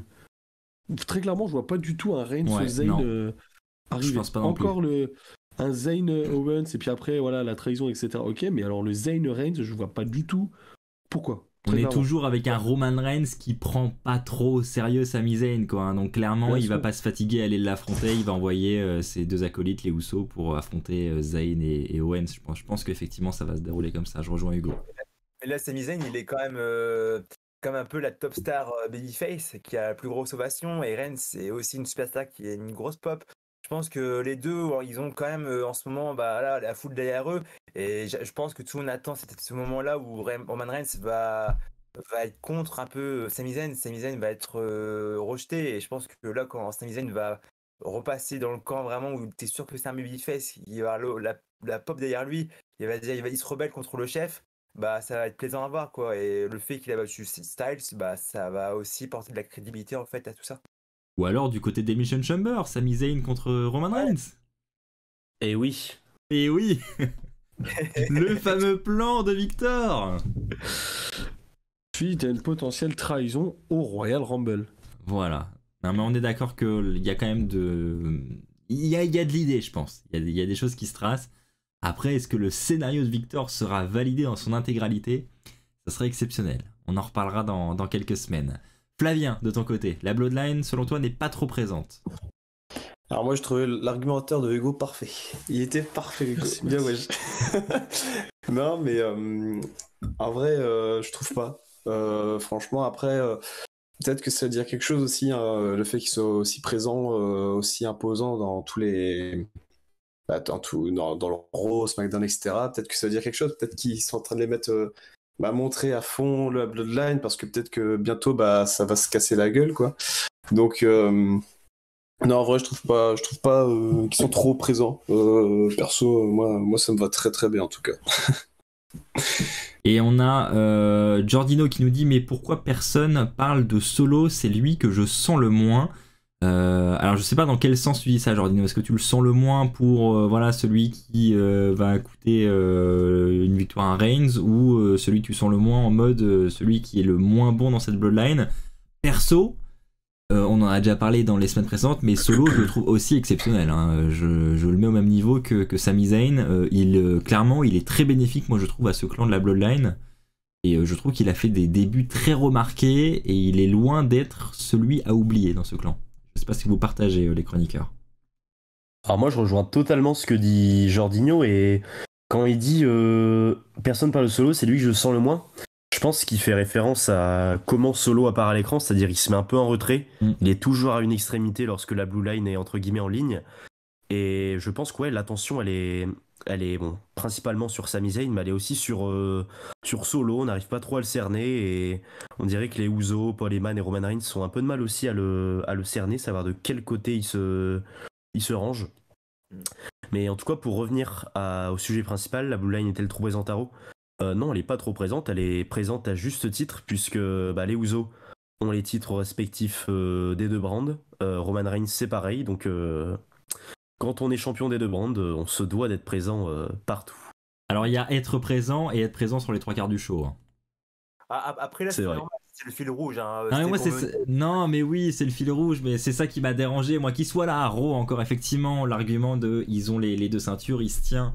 Mais là, être présent. Bon, là, après, honnêtement, je pense que je suis un peu de mauvaise foi aussi parce que je le reconnais. Je pense que c'est exceptionnel sur ce show-là parce que ils ont vraiment voulu mettre l'accent sur on va détruire le show de Kevin Owens. Donc, je pense que c'était cette semaine, mais j'espère qu'on va pas partir là-dessus toutes les semaines parce que clairement avoir la Bloodline en opener, la Bloodline au milieu du show et la Bloodline dans le main event, voilà, sachant qu'on va les retrouver après en fin de semaine à SmackDown, enfin, au bout d'un moment, je pense sérieusement qu'on va tous s'en lasser, quoi. Je pense. Je pense qu'on peut clore le débat là-dessus. Je crois qu'on est méga en retard hein, sur le programme parce qu'on a une grosse chronique qui nous attend et je vous conseille les amis hein, sur le chat là de rester avec nous parce que je pense que la prochaine séquence va beaucoup vous intéresser. Elle risque d'être assez fun. J'ai hâte de la découvrir personnellement. C'est Jacques qui nous a préparé ça. D'habitude on le met en main event Jacques, hein, mais là on va te mettre maintenant parce que j'en peux plus d'attendre moi perso. J'ai envie de savoir ce que tu vas nous raconter. Il va nous parler. T'as dit quoi? J'ai vu t'allais dire maintenant, t'es mid-carter. C'est ça, exactement. Voilà. Et comme la Bloodline, j'ai envie de te mettre en mid-card maintenant, moi. Il nous a préparé un Wrestle Fact dédié aux passions et collections très surprenantes de certaines superstars. Je suis persuadé que vous allez vous aussi apprendre des choses sur vos superstars favorites. Et bien écoutez, c'est parti pour le Wrestle Fact de la semaine, présenté par Jacques.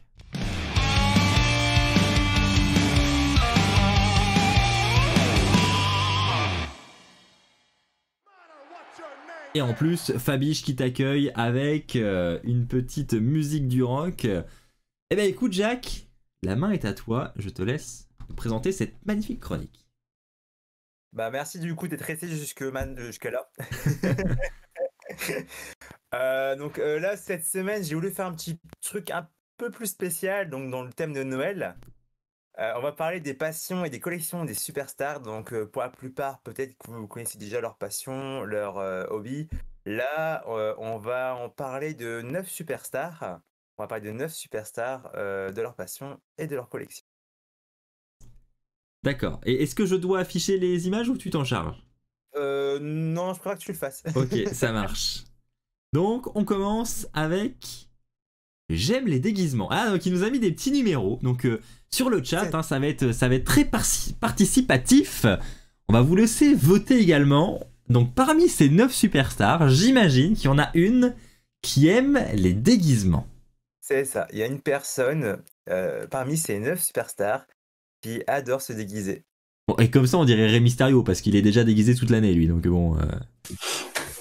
Est-ce que ça compte? Non, pas vraiment. Après, je peux vous laisser voter, hein. Vous avez les petites pancartes aussi. J'ai fait esprit de faire un numéro. Après, par contre, je sais pas si vous avez autant de numéros qu'à 10. Si. Si. Ah si, ouais, c'est vrai que nous, on peut voter. On a des numéros. Ok. Alors, vous avez tous voté ou pas? Pas encore. Mais c'est hyper compliqué, hein. C'est hyper compliqué. Moi, j'en ai Essayez de trop faire en tête, vite, là. quand même, les amis. Et- Sur le chat, on a déjà voté. Ouais, c'est un peu partagé, hein. Voter. Pour Pino, non, ce n'est pas déguisé au lit. C'est dans la vie de tous les jours. Enfin, c'est pas tous les jours non plus, hein. C'est de temps en temps. Cette personne aime se déguiser. C'est bon, tout le monde a voté? Allez. Révélation. Bon, c'est bien, personne n'est d'accord. Donc, moi j'ai mis Ronda Rousey, on a Hugo qui a mis Braun Strowman, Flavien a mis Johnny Gargano et Victor, il a mis Finn Balor. Est-ce qu'il y a quelqu'un qui a juste? Il y a une personne qui a la bonne réponse. Oh, let's go. Qui est-ce? On a... Ah, vas-y, non, je te laisse. Ah oui, d'accord. Ok. Droit à la- En image. Réponse en image, très bien. Mais du coup, moi, je me spoil, quoi. Ah oui, bah d'accord. Et bah, je peux vous annoncer que j'ai faux. La réponse Merde. est... Oh, c'est énorme. Mais non. C'est énorme. Ah, mais oui. Oh C'est non. incroyable. Cette photo, Oh, la photo est de droite. incroyable. Oh, putain. Cette photo à droite est juste exceptionnelle. Oh le truc. J'aime sa robe, elle est pas mal, j'aime bien. Ouais, je pense que c'est un tout en vrai. Hein. C'est pas que la robe, c'est un tout. Hein. Ah ouais. Je sens que je vais beaucoup aimer cette chronique. Je sens que je vais beaucoup aimer. Bon allez, on passe à la prochaine passion et collection. Là, ça concerne... Ah, excusez-moi. Bah alors, Jacques? Ah non, hein. Ah non. Je collectionne les planches et je pratique le surf. Alors, je vous raffiche les propositions. Ah, je Moi- vote moi- pas moi- parce que tout à l'heure j'ai vu la réponse. Ouais. Oh, il a pas fermé les yeux. Non, tout à l'heure, non, mais j'ai vu Là, la ça a l'air réponse. assez abordable. Et je je l'ai pense, vu je, pour je celle-là. pense que tout le monde l'a parce que celle-ci est un peu connue. Mais oui. Incroyable. Celle-ci, ouais, Bah, cela dit, moi j'étais absolument pas au courant. Ouais, bah moi j'ai vu aussi la réponse tout à l'heure, mais du coup je le savais pour le coup. Donc du coup, il y a ici 4 personnes qui ont raison. Bon allez, on va passer la réponse en image. C'était donc Shinsuke Nakamura, effectivement, qui est passionné de surf. Bon, très facile hein, celle-là quand même. Ouais. Alors j'essaie Mais de faut quand pas même me... le savoir, faut quand même la connaître. J'essaie de ne pas me spoiler à chaque fois hein, quand j'affiche les... Alors Ah, prochaine. désormais, quelqu'un qui collectionne les épées, katana, médiévales, etc. Alors qui selon vous, parmi ces superstars, pourrait collectionner des épées? Donc tout style d'épée et surtout tout ce qui va être épée de science-fiction. Du style Game of Thrones aussi, Seigneur des Anneaux. Ah ok. Ok, bon. Waouh. Je- J'hésite entre Sans deux là, l'avoir clairement. trouvé, ouais. Ouais, moi beaucoup aussi. de- Tes indices crois. m'ont peut-être aidé. Après, est-ce que c'est vraiment un bon indice? Ah, pas forcément. Ah, Est-ce que tout le monde a voté? oui. Ouais. J'ai 2, changé 2, deux fois, 2, quand même. ouais, c'est les indices Ah, de Jacques let's qui m'ont go. fait penser à Baron Corbin, très clairement. Et Hugo, lui, il a mis Ronda Rousey. Ouais, je sais pas pourquoi, moi, quand il a dit justement tout ce qui était un peu Game of Thrones, etc., j'ai souvenir de voir des choses sur les réseaux sociaux de Ronda Rousey, justement, où elle partage des choses par rapport à ce genre de série. Donc je me suis dit, bon, bah pourquoi pas. Peut-être. Donc malheureusement, il n'y a personne ici qui a trouvé la bonne réponse. C'était le 6. Ah. J'étais sûr que c'était Johnny. La réponse est... Ah ouais? Ah ouais? Quoi? C'est Rey Mysterio. Rey Mysterio, Alors là, je m'y attendais pas. Oh, déconner. grand fan d'épée. Donc après sur YouTube, vous allez voir sur la chaîne de WWE, ils ont partagé une vidéo avec Rey Mysterio qui présente un peu brièvement sa petite collection. Donc ça, je vous invite à aller voir si vous voulez découvrir ça. Putain, c'est mon idole, je sais Exceptionnel. même pas ça, quoi. Oh, Jordinho qui dit MDR, l'EPL fait sa taille. C'est- On continue avec désormais quelqu'un qui aime l'univers de Pokémon et de World of Warcraft, c'est bien ça? C'est ça, c'est ça. Oh, je connais, t'as vu?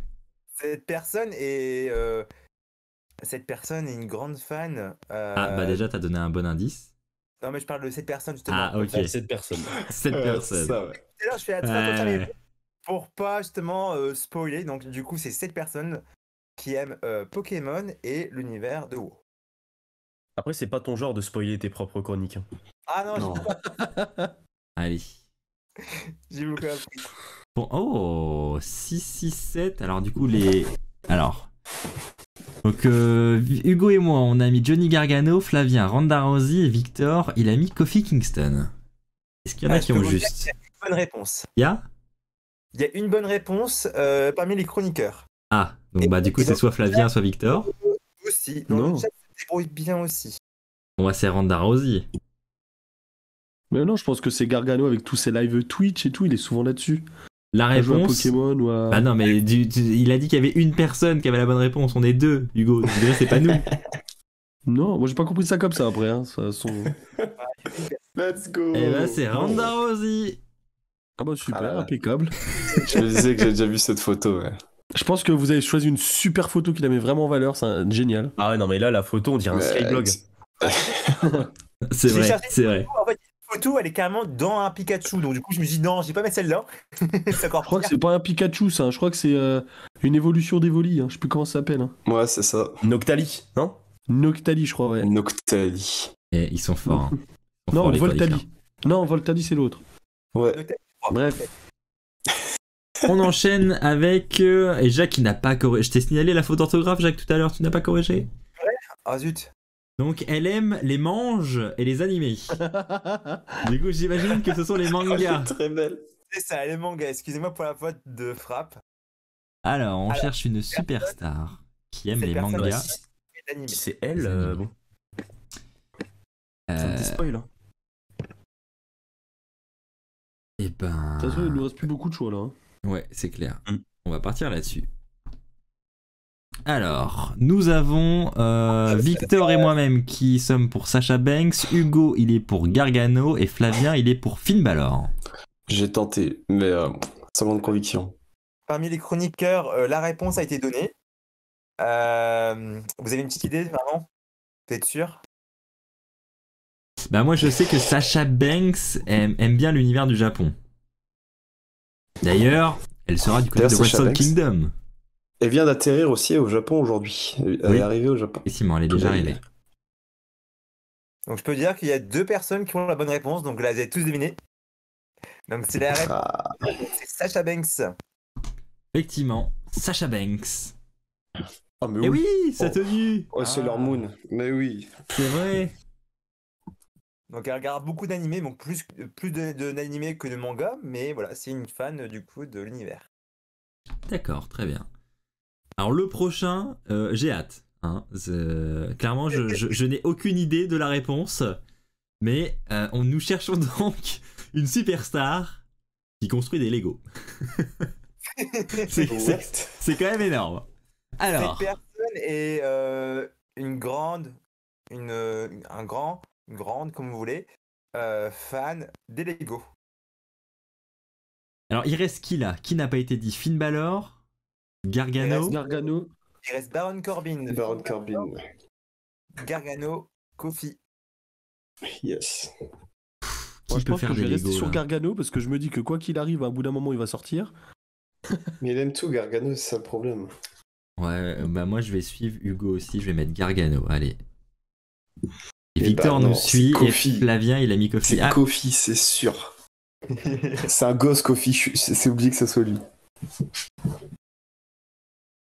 Alors, je regarde si la réponse a été donnée. Non.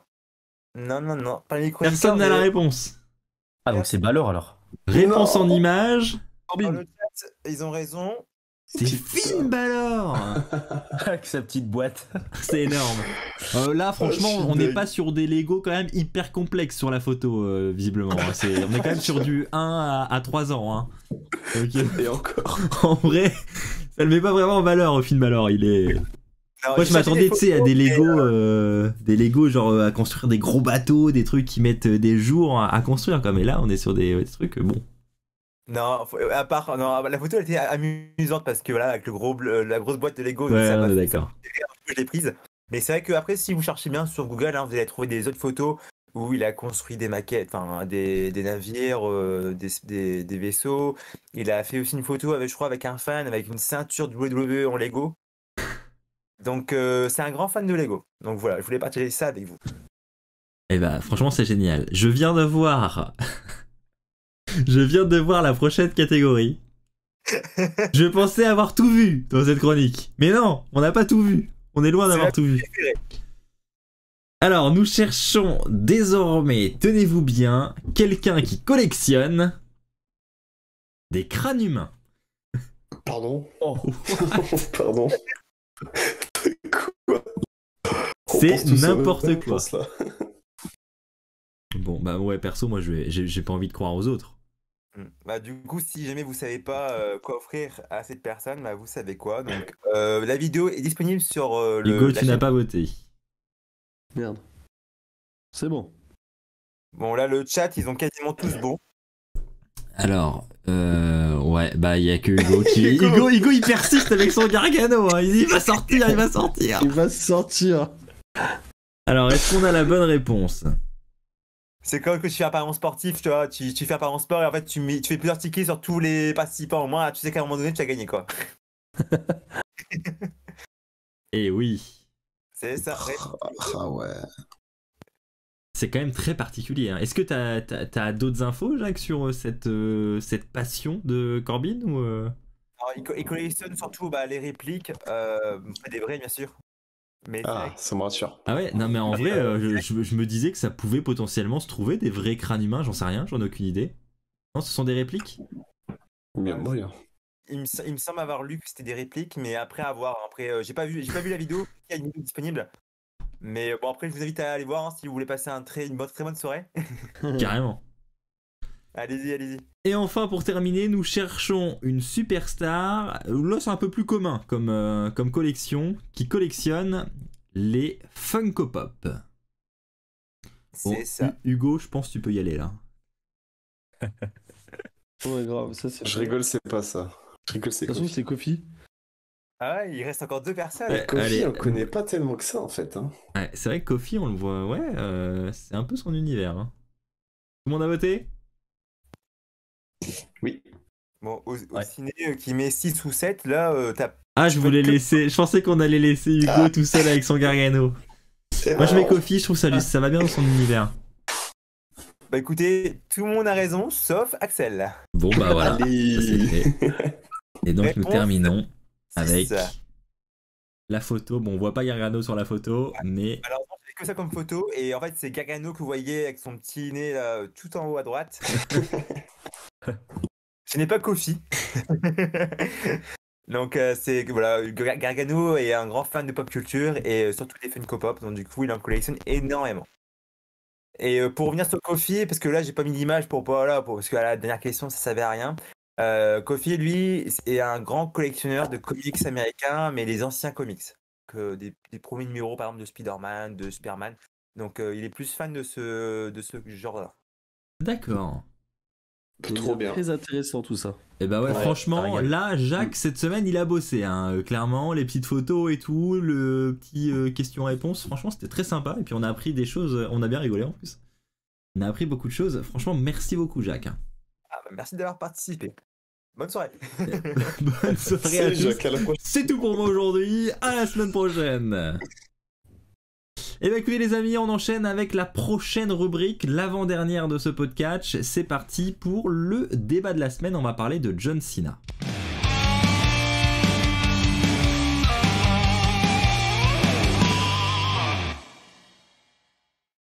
Oui, nous allons parler de John Cena et la question que je vais poser aux chroniqueurs ce soir, c'est que cache le retour de John Cena qui aura lieu le 30 décembre. Je sais que pour en avoir discuté avec plusieurs chroniqueurs qui ont déjà des plans en tête pour John Cena, voilà, vous avez déjà des petites idées de scénario et je voulais justement voir si ça, je me suis dit que ça pouvait être un débat intéressant et d'en parler avec le chat également, voir les idées un petit peu qui émergent sur ce retour. Est-ce que selon vous déjà c'est un retour d'un soir? Est-ce que ça va aboutir à d'autres choses? Enfin, voilà, il y a beaucoup de questions qui peuvent se poser autour de ce retour de Cena. On rappelle que Cena fera donc équipe avec John Cena pour aller justement... John Cena fera équipe avec John Cena, mais oui, tout à fait, tout à fait. Il fera équipe avec Kevin Owens, pardon, pour justement aller affronter la Bloodline du côté de SmackDown ce 30 décembre prochain. Donc déjà, on va commencer par ça. Première question, les amis, hein, alors que voilà, on peut faire un gros plan sur Flavien, hein, qui pensait passer inaperçu. Je suis toujours là. Évidemment que non. Je suis toujours là. T'es toujours là, mais t'es pas là. Je suis John Cena, je suis invisible. Ah, c'était la salle à Bravo pour vanne. cette blague. Ah, c'était nul. En plus, c'était si long, je me suis dit, vas-y, Axel, tu vas dire Ah un ouais, truc. non. Ah, c'était nul. Je ne sais pas quoi dire. Allez, on enchaîne, hein, on enchaîne. Ok, c'est pas grave, c'est pas grave. Axel, parce que sinon, Fabien a tourné. Ouais, heureusement que j'ai relevé, hein, parce que waouh. Là vient le malaise. Hein. M'en voulez pas dans le chat, s'il vous plaît. Je crois que c'est trop tard. Je crois que c'est trop tard. Maintenant, faut que Ah, t'assumes. merde. Donc première question, Voilà. ami chroniqueur, est-ce que selon vous le retour de John Cena le 30 décembre est vraiment un retour d'un soir ou est-ce que ça va aboutir à d'autres choses? Je précise un dernier truc avant de vous donner la parole, c'est que la raison qui a été donnée par John Cena lors de sa promo pour ce match le 30 décembre, pourquoi il revient, c'est tout simplement parce qu'il a lu sur internet qu'une statistique était sortie comme quoi c'était la première année depuis ses débuts où John Cena n'a pas eu un seul match dans l'année. Et donc John Cena ne voulait pas briser cette streak et a dit ok, je reviens pour le dernier show de l'année pour avoir un match. Donc selon vous, match d'un soir ou début d'un retour et d'une route vers WrestleMania pour John Cena? Hugo, je sais qu'il a un avis tranché là-dessus. Je propose qu'on le laisse démarrer. C'est indéniable, ça restera comme ça dans ma tête. John Cena, le 30 décembre. Notre cher ami John va revenir ce 30 décembre, va faire équipe avec Kevin Owens. Tout va se passer pour le mieux, il va avoir son petit segment, son match dans l'année 2022, c'est parfait. Sauf que on a un champion des États-Unis du nom de Austin Theory, qui encore pas plus tard que cette semaine, publié quelques clichés de lui et John Cena sur les réseaux sociaux. D'accord ? Et on sait que John Cena et Austin Theory, c'est un peu le match que tout le monde veut voir. C'est un peu le match que tout le monde veut voir. Donc, encore une fois, comme je vous l'ai annoncé lors du deuxième podcast, Austin Theory ira affronter John Cena à WrestleMania, pour le titre ou non, peu importe, mais on aura ce match Austin Theory contre John Cena à WrestleMania, et cette rivalité va commencer ce 30 décembre.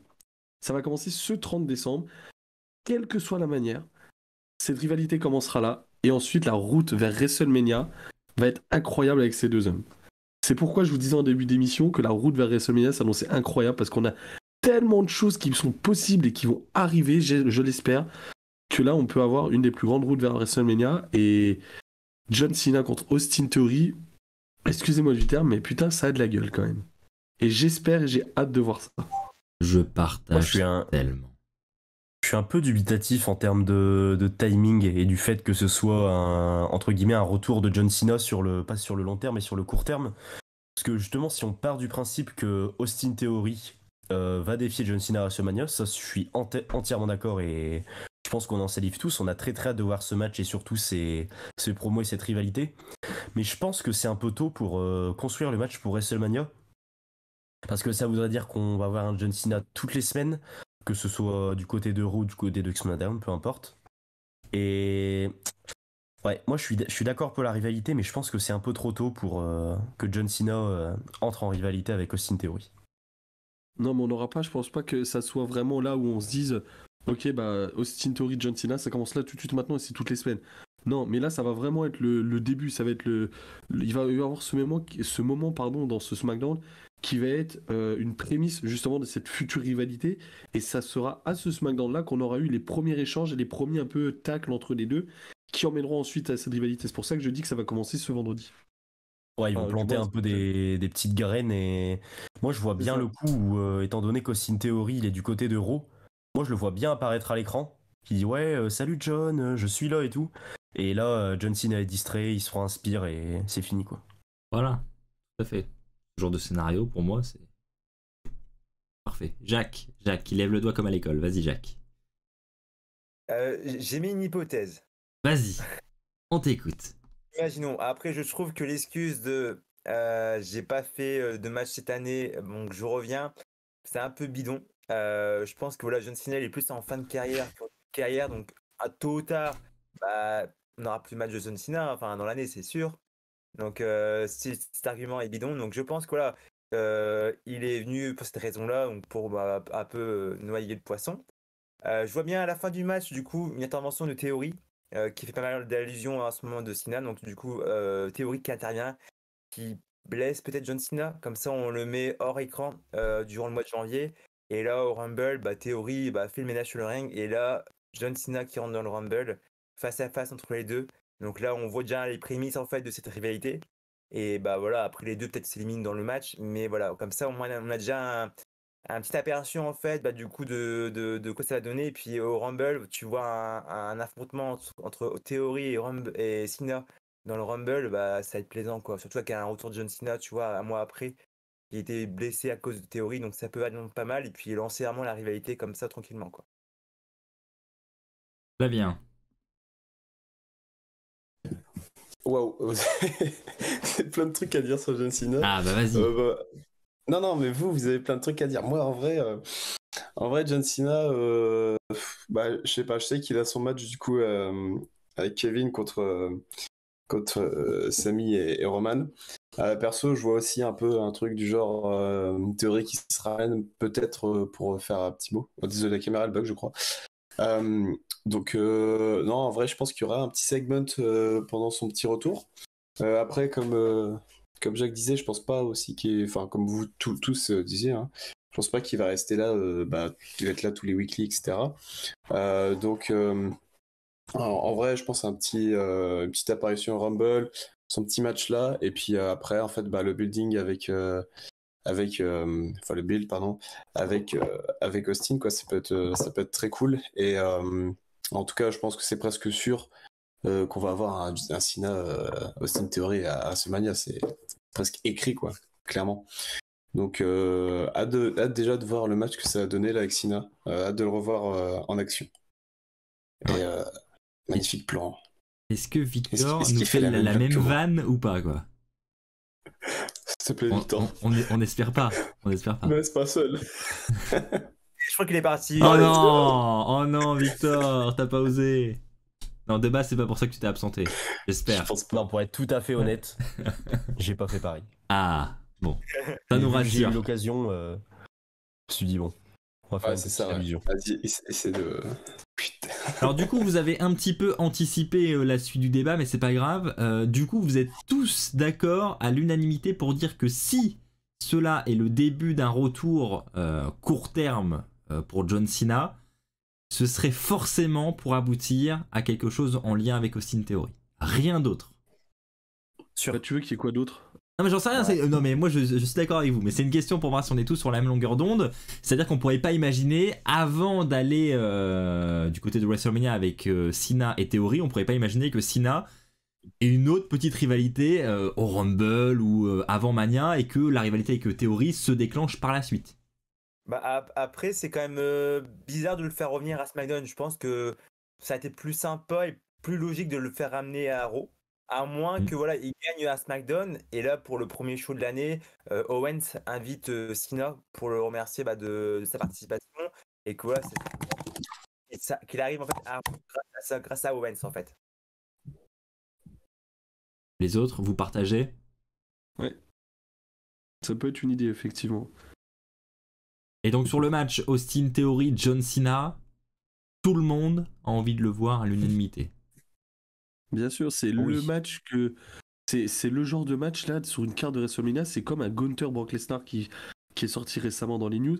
C'est le genre de match où c'est un truc que tu t'attends pas forcément à voir, où t'as un gros nom et une superstar en devenir, entre guillemets. Et c'est le genre de match qui peut carrément voler la vedette sur une carte d'un show, ça. C'est hors contexte, hors match à championnat ou à stipulation. Personnellement, c'est ce genre de match qui me ferait dire eh bah tiens, je vais aller voir ce show parce qu'aujourd'hui il y a John Cena Austin Theory ou parce qu'il y a un Gunther Brock Lesnar.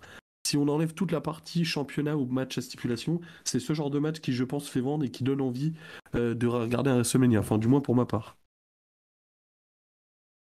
Totalement, je suis totalement d'accord avec toi.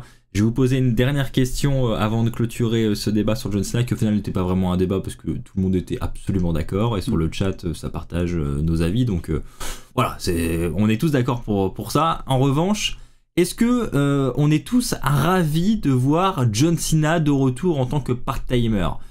On met de côté cette rivalité avec Austin Theory que, bon, on a envie de voir. Est-ce que vous trouvez que ça fait du bien de revoir John Cena? Est-ce qu'il vous a manqué? Est-ce que vous vous dites, bon c'est bon, John Cena il a déjà eu ses 20 dernières années, on n'a plus besoin de lui aujourd'hui, faut encore qu'il ramène sa fraise, il va encore brûler les spotlights aux jeunes.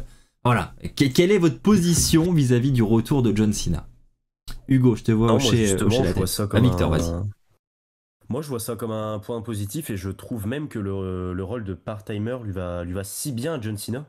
Parce que en plus, si c'est pour faire profiter et mettre en avant Austin Theory, c'est que du bonus. Donc moi, je vois ça d'une très très belle manière. Et je vois que Jacques est d'accord avec moi. Là, je suis d'accord avec toi. Vas-y Jacques, n'hésite pas, impose-toi, vas-y. Non, mais j'ai Pose-toi, bon Dieu. sur Victor. Du coup, j'ai laissé la transition se faire. Rebondis, Jacques, rebondis. Vas-y, rebond. Sors-nous des sources externes. Non, en vrai, ça fait très plaisir de revoir Sina. C'est vrai que l'annonce de son retour, moi, ça m'a hypé de ouf pour le dernier show. En vrai, je pense qu'à ça. Je pense même pas au show de cette semaine. Je pense directement au show de la semaine prochaine, voir Reigns à l'état actuel face à Sina. C'est vrai que Reigns a beaucoup évolué par rapport à leur dernier match en 2017, je crois, à peu près. 2021. 2021. Ah ouais, ça me Ouais, bah oui, à SummerSlam. Et oui. C'est vrai que là, les voir ensemble s'affronter, j'ai très hâte. Sinon, je pense que là, il a fait pas mal de matchs et beaucoup de bien fait à la fédération. Donc après, c'est vrai que bon, le revoir tous les semaines, je pense pas que ce soit bien pour lui. Il a déjà fait beaucoup. Pour les fans, bon, pourquoi pas, mais c'est vrai que le revoir de temps en temps, ça fait plaisir et j'ai très hâte de le revoir en action. Non, mais très clairement, c'est. Après, il y a part-timer et part-timer. Tu prends un part-timer comme John Cena qui va être là pour mettre en avant quelqu'un, pour le faire progresser, pour le pousser, pour le mettre over. Ça, il n'y a pas de souci. Et il y a part-timer à la Goldberg où tu es là, tu prends le titre, tu fais de la merde et tu te casses. Très clairement, c'est ça qui me dérange le plus dans le mot part-timer, c'est ce genre de part-timer là. Là, on a quelqu'un comme John Cena qui va revenir, ça va faire un bien fou. C'est par contre, comme je le disais à Axel dimanche soir, quand on a regardé un petit peu SmackDown ensemble, moi ce qui me gêne avec John Cena, c'est le fait maintenant qu'il soit plus forcément, entre guillemets, je dis bien entre guillemets, dans son personnage, qu'on ait toujours en fait ce côté un peu caricatural, acteur qui soit là, à faire des petites vannes et des choses comme ça. Ça me gêne. En fait, ça me fait penser un peu à ce qu'on on pouvait voir sur les derniers temps avec Le Rock, quand il revenait, là, sur les années 2010-2011, quand il revenait, qu'il faisait ses petits speeches, ses petites musiques en taclant un peu tout le monde. Bah là, j'ai l'impression que John Cena fait un peu la même chose. Je dis pas que ça en inspire, attention, loin de là, il a pas besoin de ça. Mais je trouve une ressemblance un peu entre les deux choses. Et pour le coup, ça me dérange un peu plus sur John Cena. J'aime pas forcément qu'il ait ce côté un petit peu acting, entre guillemets, en plus de son personnage. Eh ben merci Ah les bah. gars. Ouais, Flavien, moi, tu je veux juste veux... dire, globalement, je suis complètement d'accord avec tout ce qui a été dit en part-timer. Je trouve ça très bien et je pense aussi que WWE et puis même le public, les fans ont besoin de notre petite dose annuelle de Cena. Et ça fait toujours du bien de le revoir en fait, de se montrer l'interaction avec le public qu'il a qui est assez folle. Et puis après, c'est vrai que le petit côté acting, comme Hugo pouvait dire, c'est peut-être un peu le point un petit peu relou, mais en vrai, il est toujours aussi bon dans le ring, il fait toujours aussi plaisir son entrée, ça fait toujours autant de pop, c'est que du bon à chaque fois de voir Cena, donc très content qu'il revienne quoi. Clairement. J'étais le premier il y a quelques années quand on faisait encore nos previews de pay-per-view etc en direct sur YouTube, j'étais le premier à dire que on en avait ras-le-bol de John Cena, de le voir tout le temps dans le main event, de le voir tout le temps être mis en avant. Aujourd'hui, je dois avouer, il me manque ce con, il me manque. Non mais en vrai ça fait plaisir de le revoir, on est content, enfin je parle pour moi, je parle pas pour tout le monde évidemment. Perso maintenant, je dois avouer que je reviens sur ce que je disais il y a quelques années parce que maintenant qu'il est plus là, je trouve qu'il manque un truc. Et enfin, il manque pas forcément un truc, mais en tout cas, ça fait plaisir de le voir en action de temps en temps comme ça. Et on va pas se mentir, le 30 décembre, évidemment, ça va attirer les yeux de nombreux fans de catch. Je pense que les audiences seront pas mauvaises et voilà, il va rattirer plein de monde, John Cena. J'ai pu voir également que John Cena, rien que après son annonce, il y avait eu plus de 4000 billets, je crois, qui avaient été vendus pour le show Oui, dès ouais, l'annonce exact. de son arrivée. Et typiquement, c'est quelque chose de con, hein. Mais John Cena à SmackDown, suffit qu'il y ait un extrait qui sorte un peu plus que les autres, où on voit John Cena à SmackDown le 30 sur les réseaux sociaux. Ça peut vite suffire pour que, notamment, par exemple, en France, on ait un John Cena en TT, ça s'est déjà vu, on avait des vidéos de Jeff Hardy ou des choses comme ça ressortir, où tout le monde se dit « Ah ouais, putain, rappelez-vous, c'était Jeff Hardy quand on regardait sur NT1, etc. » Et mine de rien, comme ça, c'est comme ça qu'on arrive à faire reparler un petit peu de catch en France, et je pense que ça, c'est une très très très bonne chose. Totalement. Je partage totalement. Eh ben écoutez les amis, c'est ainsi qu'on va clore ce débat sur John Cena. En tout cas, on est tous d'accord pour dire que on regardera son retour le 30 décembre prochain. On va désormais passer à la dernière rubrique de ce podcast pour ce soir.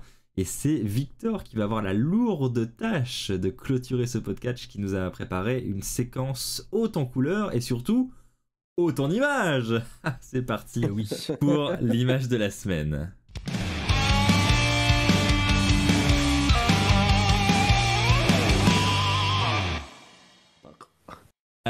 Qu'est-ce qui se passe encore là, les amis, hein? Qu'est-ce que ça raconte pendant que je lance les jingles? Parce que faut savoir que pendant que je lance les jingles, moi j'ai pas le retour de ce qu'ils se disent entre eux. Mais en tout cas, ils ont l'air de beaucoup rigoler à chaque fois. Victor qui donc se charge de l'image de la semaine, et je crois même qu'il y a des images de la semaine cette semaine. Je vois une dans le programme du podcast là, mais il y a combien d'images, Victor, là? Qu'est-ce qui s'est passé? Alors il y en a 13 en tout. Mais il faut savoir, il y a une petite subtilité, c'est que je vais vous faire deviner, déjà je vais vous introduire le sujet, ensuite je vais vous présenter l'image de la semaine, et ensuite je vais vous faire des petites devinettes. D'accord, donc, très sans bien. plus attendre, est-ce que tu peux réafficher l'image précédente et on est parti. Alors, un ouvrier d'arène pas comme les autres. Là vous devez vous poser quelques questions, mais je vais vous donner un peu plus d'indices et de contexte. Donc vous n'êtes pas sans savoir que les débuts de la carrière d'un catcheur ne sont pas souvent glorieux. Mais dans la sphère catchesque, il n'est pas impossible de se poser certaines questions sur ce qu'on appelle les extras. Donc par définition, un extra, c'est donc ce qui s'apparente à un rôle de figurant en français. Donc c'est une personne qui fait une apparition dans une scène et qui ne prononce absolument aucun mot. Elle apparaît de manière silencieuse et croise très rarement le regard de la caméra. Dans le monde du catch, c'est un peu la même chose. Et comme vous pouvez le voir à l'écran, donc sur l'image affichée, lors de l'entrée de Triple H à WrestleMania 30, est-ce que vous avez une petite idée des extras qui apparaissent? Bah oui. Yes, Bien sûr. carrément. Donc Alexa Bliss, Sasha Banks du côté gauche et Charlotte Flair du côté droit. C'est ça, comme l'a dit Alexandra. Donc l'image de la semaine est donc la suivante, donc je vais l'afficher. C'est celle-ci. Donc Axel, je vais te poser la question à toi spécialement parce que je suis pas sûr que toi t'aies une idée de qui il s'agit. Donc c'est une apparition d'une superstar connue dans le monde du catch, donc non pas celle de gauche mais celle de droite. Est-ce que tu as une petite idée? Pourquoi je suis visé? Oh là là là là. Je dis rien, mais on est ensemble, Axel, hein, t'inquiète. Hein. Non, Il faut penser à l'autre côté, quoi. Ouais. Si vous ne regardez pas EW, c'est sûr que vous n'avez aucune idée de qui il s'agit. Est-ce que dans le chat vous Ricky avez Stark. trouvé?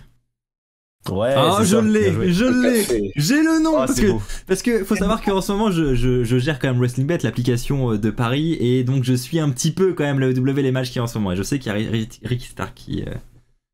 Ok. Bien joué. Et Hugo, Donc, hein, pour t'as donner vu? un peu... Tu l'avais toi ou pas? Bah, je l'avais oui et non, parce que j'ai juste vu une image sur les réseaux sociaux. Je savais pas son nom, mais juste une image où il est en face à face avec MJF, c'est tout. Mais je connaissais pas son nom, je m'intéresse pas assez à la EW pour ça. Donc ouais, c'est bien Ricky Starks qui est apparu en tant que... Alors, ouvrier d'arène, c'est vrai que sur la traduction, on va être honnête, hein, j'ai fait de la merde. Ça se traduit par Arena Worker en anglais, et c'est un gars qui travaille dans l'arène, quoi, dans le stade. Et du coup, bah, il est apparu la semaine dernière lors de Winter is Coming, et il a même été challenger numéro 1 au titre de MJF, l'actuel champion All Elite Wrestling. Donc maintenant, je vais vous proposer un petit jeu, c'est que, donc amis du chat, amis chroniqueurs, c'est de deviner qui se cache derrière ces 5 extras lors d'anciens shows de la WWE. Alors c'est vrai qu'il y a des exemples qui paraissent un peu faciles. On a par exemple MJF qui apparaissait du côté de NXT TakeOver. Mais là, c'est des images, je pense, que vous n'avez quasiment jamais vues. Donc la première image va s'afficher. Donc c'est lors d'un spot publicitaire de la WWF. Et donc à l'âge de 13 ans, je fais ma première apparition à l'écran afin de promouvoir le merchandising de la WWF. Près de 30 ans plus tard, j'occupe l'un des rôles les plus importants au sein de la compagnie. Ouais, c'est Stéphanie. Ouais, Stéphanie, ouais. Ouais. Exactement, c'est Oh là. Stéphanie. L'image en McMahon. haut à droite, par contre, c'est aberrant comme elle lui ressemble. Oh là. Oh ouais. C'est bien Stéphanie McMahon. Donc là, sur l'image, Ah ouais. diffuse, Très bonne elle image. était en plein mariage. Le fameux. Superstar suivante. Quelques jours avant le match entre Undertaker et Triple H à WrestleMania 17, des officiers de police occupent le bord du ring pour éviter que le Deadman ne puisse en découdre avec Triple H.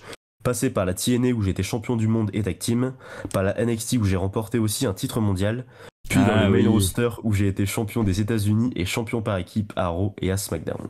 Vous l'avez ou pas? Ouais, Juste je pense sans dire que le vous nom. l'avez. Est-ce Bien que sûr. En un mot. Ouais, Moi, si je je l'ai l'ai. pas. J'ai failli le spoiler au début. Tu l'as pas, Hugo? Non, en fait, pour tout vous dire, au début, je me suis dit, ah, c'est Jason Jordan. Et après, je me suis fait, ah non, non, non, il Moi, était je trouve pas aussi qu'il grand a- que ça à ce stade. Il a un petit air d'Orton aussi, comme ça. Orton Ouais, bien ouais, jeune. ouais. J'ai les joues Orton gonflées. aussi. C'est fou. Non, Alors, je oui. sais.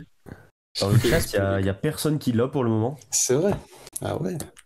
Alors, Hugo, passé par la TNA, passé du côté de NXT et du main roster, quelqu'un qui a surtout brillé du côté de NXT. Moi, Ouais, c'est il y c'est avait une l'indice TNA, perso, qui m'a donné la réponse. Qui est passé À la par TNA, il formait Ouais. l'équipe Beer Money. À la TNA. Beer Money. C'était qui, Beer Money? C'était avec James Storm, non? C'est ça? Qui était Ouais, c'est dedans? ça. Ouais. Puis il a eu un changement de nom aussi récemment. Enfin, récemment. Il y a 2 ans. Qui est assez marrant d'ailleurs. Mais il est encore à la WWE? Ouais. Ouais. Hors des écrans actuellement. Quasiment Ouais. plus. Il fait équipe avec le meilleur catcheur de la Fed.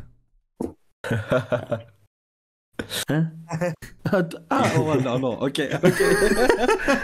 T'abuses là. Ok, ouais, c'est Robert Roode. Ok, d'accord. Oui. Ouais, Bobby Roode, Robert Roode, c'est exactement ça.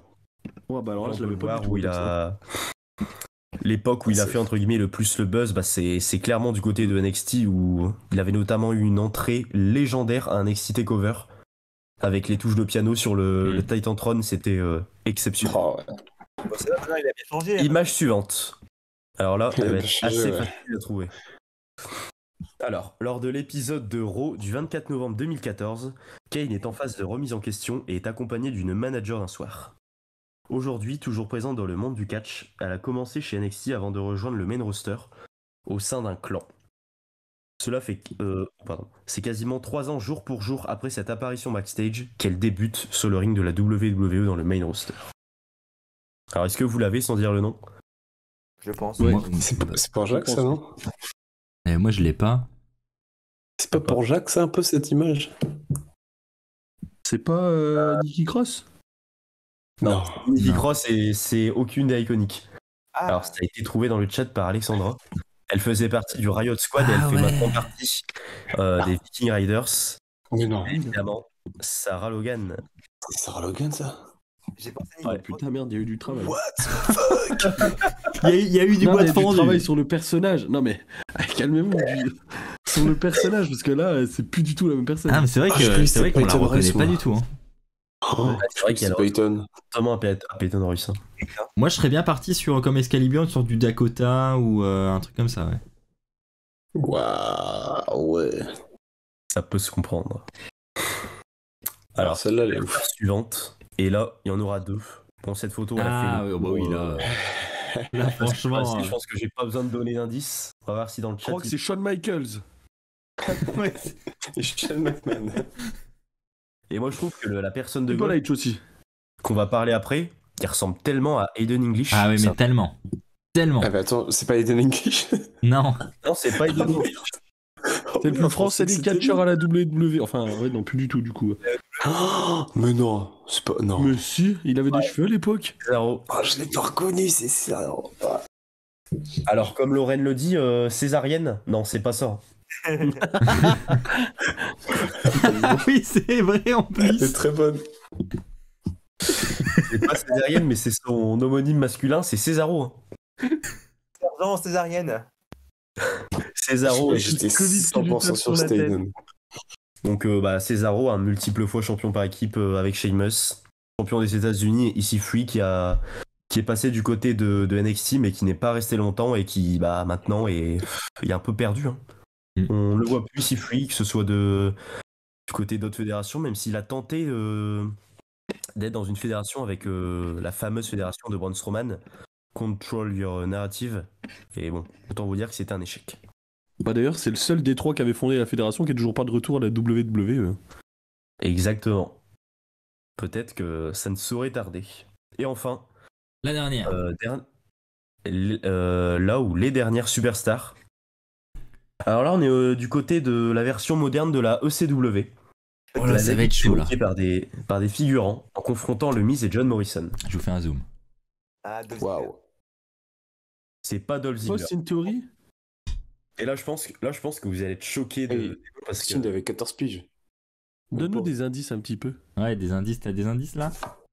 Alors, c'est pas du côté de la WWE, c'est Ah, Ah, c'est les Young Bucks? c'est les Young Bucks, exact. Mais non. Oh! Alors, il y avait un passage plus connu où il y avait, je crois que c'était l'un des Young Bucks qui avait fait un combat contre le Big Show, il me semble, du côté de SmackDown il y a plus de 15 ans. Et ouais, là, c'est bien les Young Bucks qui se moquent de la c'est DI. incroyable. Putain, j'ai pas les reconnaître, ils ont pas ouais. sans la barbe et Ah, tout, ils c'est un sont- truc de ouf. Bon, Ils sont méconnaissables. Waouh. Et ouais. Ouais. Non, mais franchement, c'est impressionnant, ouais. Et en plus, quand on pense au background des Young Bucks, avec le Suck It, le Too Sweet, c'est la boucle est bouclée, quoi. C'est pas un hasard, quoi. C'est beau. Ouais. Et bah, Ouais, j'espère franchement. que la chronique vous a plu et que vous avez été particulièrement surpris, quoi. Je pense Ah que bah Jacques là. et Victor ont mis la barre très très haute ce soir. Ah, ce Ah soir, non, mais ouais. tellement. Là, au niveau des chroniques, j'espère sur le chat, on peut remercier Victor et Jacques qui ont quand même très très bien travaillé cette semaine, toutes les semaines d'ailleurs, on peut le souligner. Mm. Mais ouais, les petites devinettes, waouh, il y a eu des beaux dossiers là. Moi, ce que je retiens quand même, hein, parmi tout ça, franchement, je le réaffiche, hein, je suis obligé, les amis, mais c'est quand même ça. Hein. Ça, franchement, c'est l'image de ce podcast. Hein. Et honnêtement, les chroniqueurs, personne n'avait croisé cette image jusqu'à aujourd'hui. Non, c'est ouf. Je l'ai déjà vu, mais il y a longtemps. Ah, Genre tu l'as en déjà 2015, vu? Quand je m'étais remis, je l'avais vu cette photo parce que je me disais que. Enfin, vous allez peut-être pas me croire, mais je m'en rappelais de celle-là, quoi. Mais c'était il y a longtemps, quoi. C'est pas L'image son Je l'ai pas histoire, revu ouais. depuis, quoi. Rosebuck avec Adam Rose et tout ça. Ça, Ah. Ah, il y a moyen. Ah, moi, après, j'ai- c'est un peu j'ai- chaud, quand même, non J'ai jamais vu Braun Strowman rentrer comme ça avec Adam Rose, hein, perso. Peut-être qu'à WWE Paris en avril, il va débarquer comme ça. Hein. Ah, ça serait exceptionnel. Il a caché son live. C'est Ah pas non, mais lui là, moi, ressortir la photo. je veux bien payer 3 fois le prix de mon billet pour ça. Y a aucun problème. Et oui, comme le dit Flav hein, sur le chat, on donne les 2 ceintures à Victor et Jacques. Comme ça, on les verra en plus les 3 quarts du show à Raw. Donc, ça sera impeccable. C'est les champs. Eh ben écoutez, les amis, sur cette belle note de fin et sur ces belles chroniques, cette belle chronique de Victor et également celle de Jacques, c'est ainsi que va se terminer ce podcast. Donc il ne me reste plus qu'à vous remercier et à vous dire à la semaine prochaine, puisque je tiens quand même à vous rappeler que la semaine prochaine, ce ne sera pas un podcast comme les autres, il aura bien lieu, il sera toujours en direct, mais ce sera la cérémonie des Slammy Awards du podcast. Donc en direct, le 30 décembre, à partir de 21h, il y aura des catégories, il y aura des nommés, et les chroniqueurs voteront en direct pour décerner leurs Slammy Awards. Et vous pourrez vous aussi le faire en direct, et même très probablement en amont du direct. Hein, il y aura un formulaire qui vous sera partagé sur les réseaux sociaux, donc n'hésitez pas à suivre les chroniqueurs sur leurs différents réseaux sociaux. En attendant, la semaine prochaine, et c'est moi ou il n'y a pas de musique là? Axel, Ah. jeudi ou vendredi le 30. Ouais, le 30, c'est un vendredi. Hein. C'est un vendredi, ouais. Et bah c'est le 29. Encore mieux. Et bah ce La sera surprise le du chef. 29, non parce que c'est un jeudi, forcément. Le podcast les amis c'est tous les jeudis, donc excusez-moi, pour je ne sais plus comment je vis. Donc c'est finalement le 29. Et ce sera par contre bien à 21h. Magnifique. Ça arrive plus tôt, hein. Réjouissez-vous. Hein. 24 Tout à heures fait, plus tôt. tout à fait, c'est encore plus tôt. D'ailleurs c'est écrit le 29, hein. Je sais pas où est-ce que vous avez vu le 30. Ah ouais, non. Bien vu. Allez les amis, encore une fois un grand merci à vous tous. On va demander le mot de la fin aux chroniqueurs avant de se quitter. Jacques, ton mot de la fin? Bah, moi, le mot de la fin, c'est Louis. Ouais, c'est vrai qu'il nous manque un. On a même pas passé un petit mot à Louis, c'est vrai. C'est Louis vrai. qui, on le terrible. précise, est absent parce qu'il est en train de réviser, le pauvre. Il a des partiels en ce moment. Donc on lui souhaite évidemment beaucoup de réussite. Hugo. Ah bah, joyeux Noël, c'est bientôt la période. Oh, joyeux Noël. Flavien. Bah, je dirais malaise quand même parce que je crée comme un gros bide là. J'en suis encore désolé. hein. Ouais, on te rejoint là-dessus. Victor. Ah, moi, ce sera le mot vase. Ah oui, ah oui, ah oui. On espère, hein, on y croit à ton scénario. Eh ben écoutez les amis, il ne me reste plus que moi à vous remercier d'avoir passé cette soirée à nos côtés. J'espère que vous avez passé un bon moment, j'espère que vous avez bien rigolé à nos côtés. On se retrouve donc la semaine prochaine. Si vous avez raté une partie de l'émission, je vous rappelle qu'elle sera disponible à partir de demain en rediffusion sur YouTube. Et puis d'ici là les amis, comme d'habitude, n'oubliez pas, soyez toujours très très fiers d'être fans de catch. Allez bye tout le monde!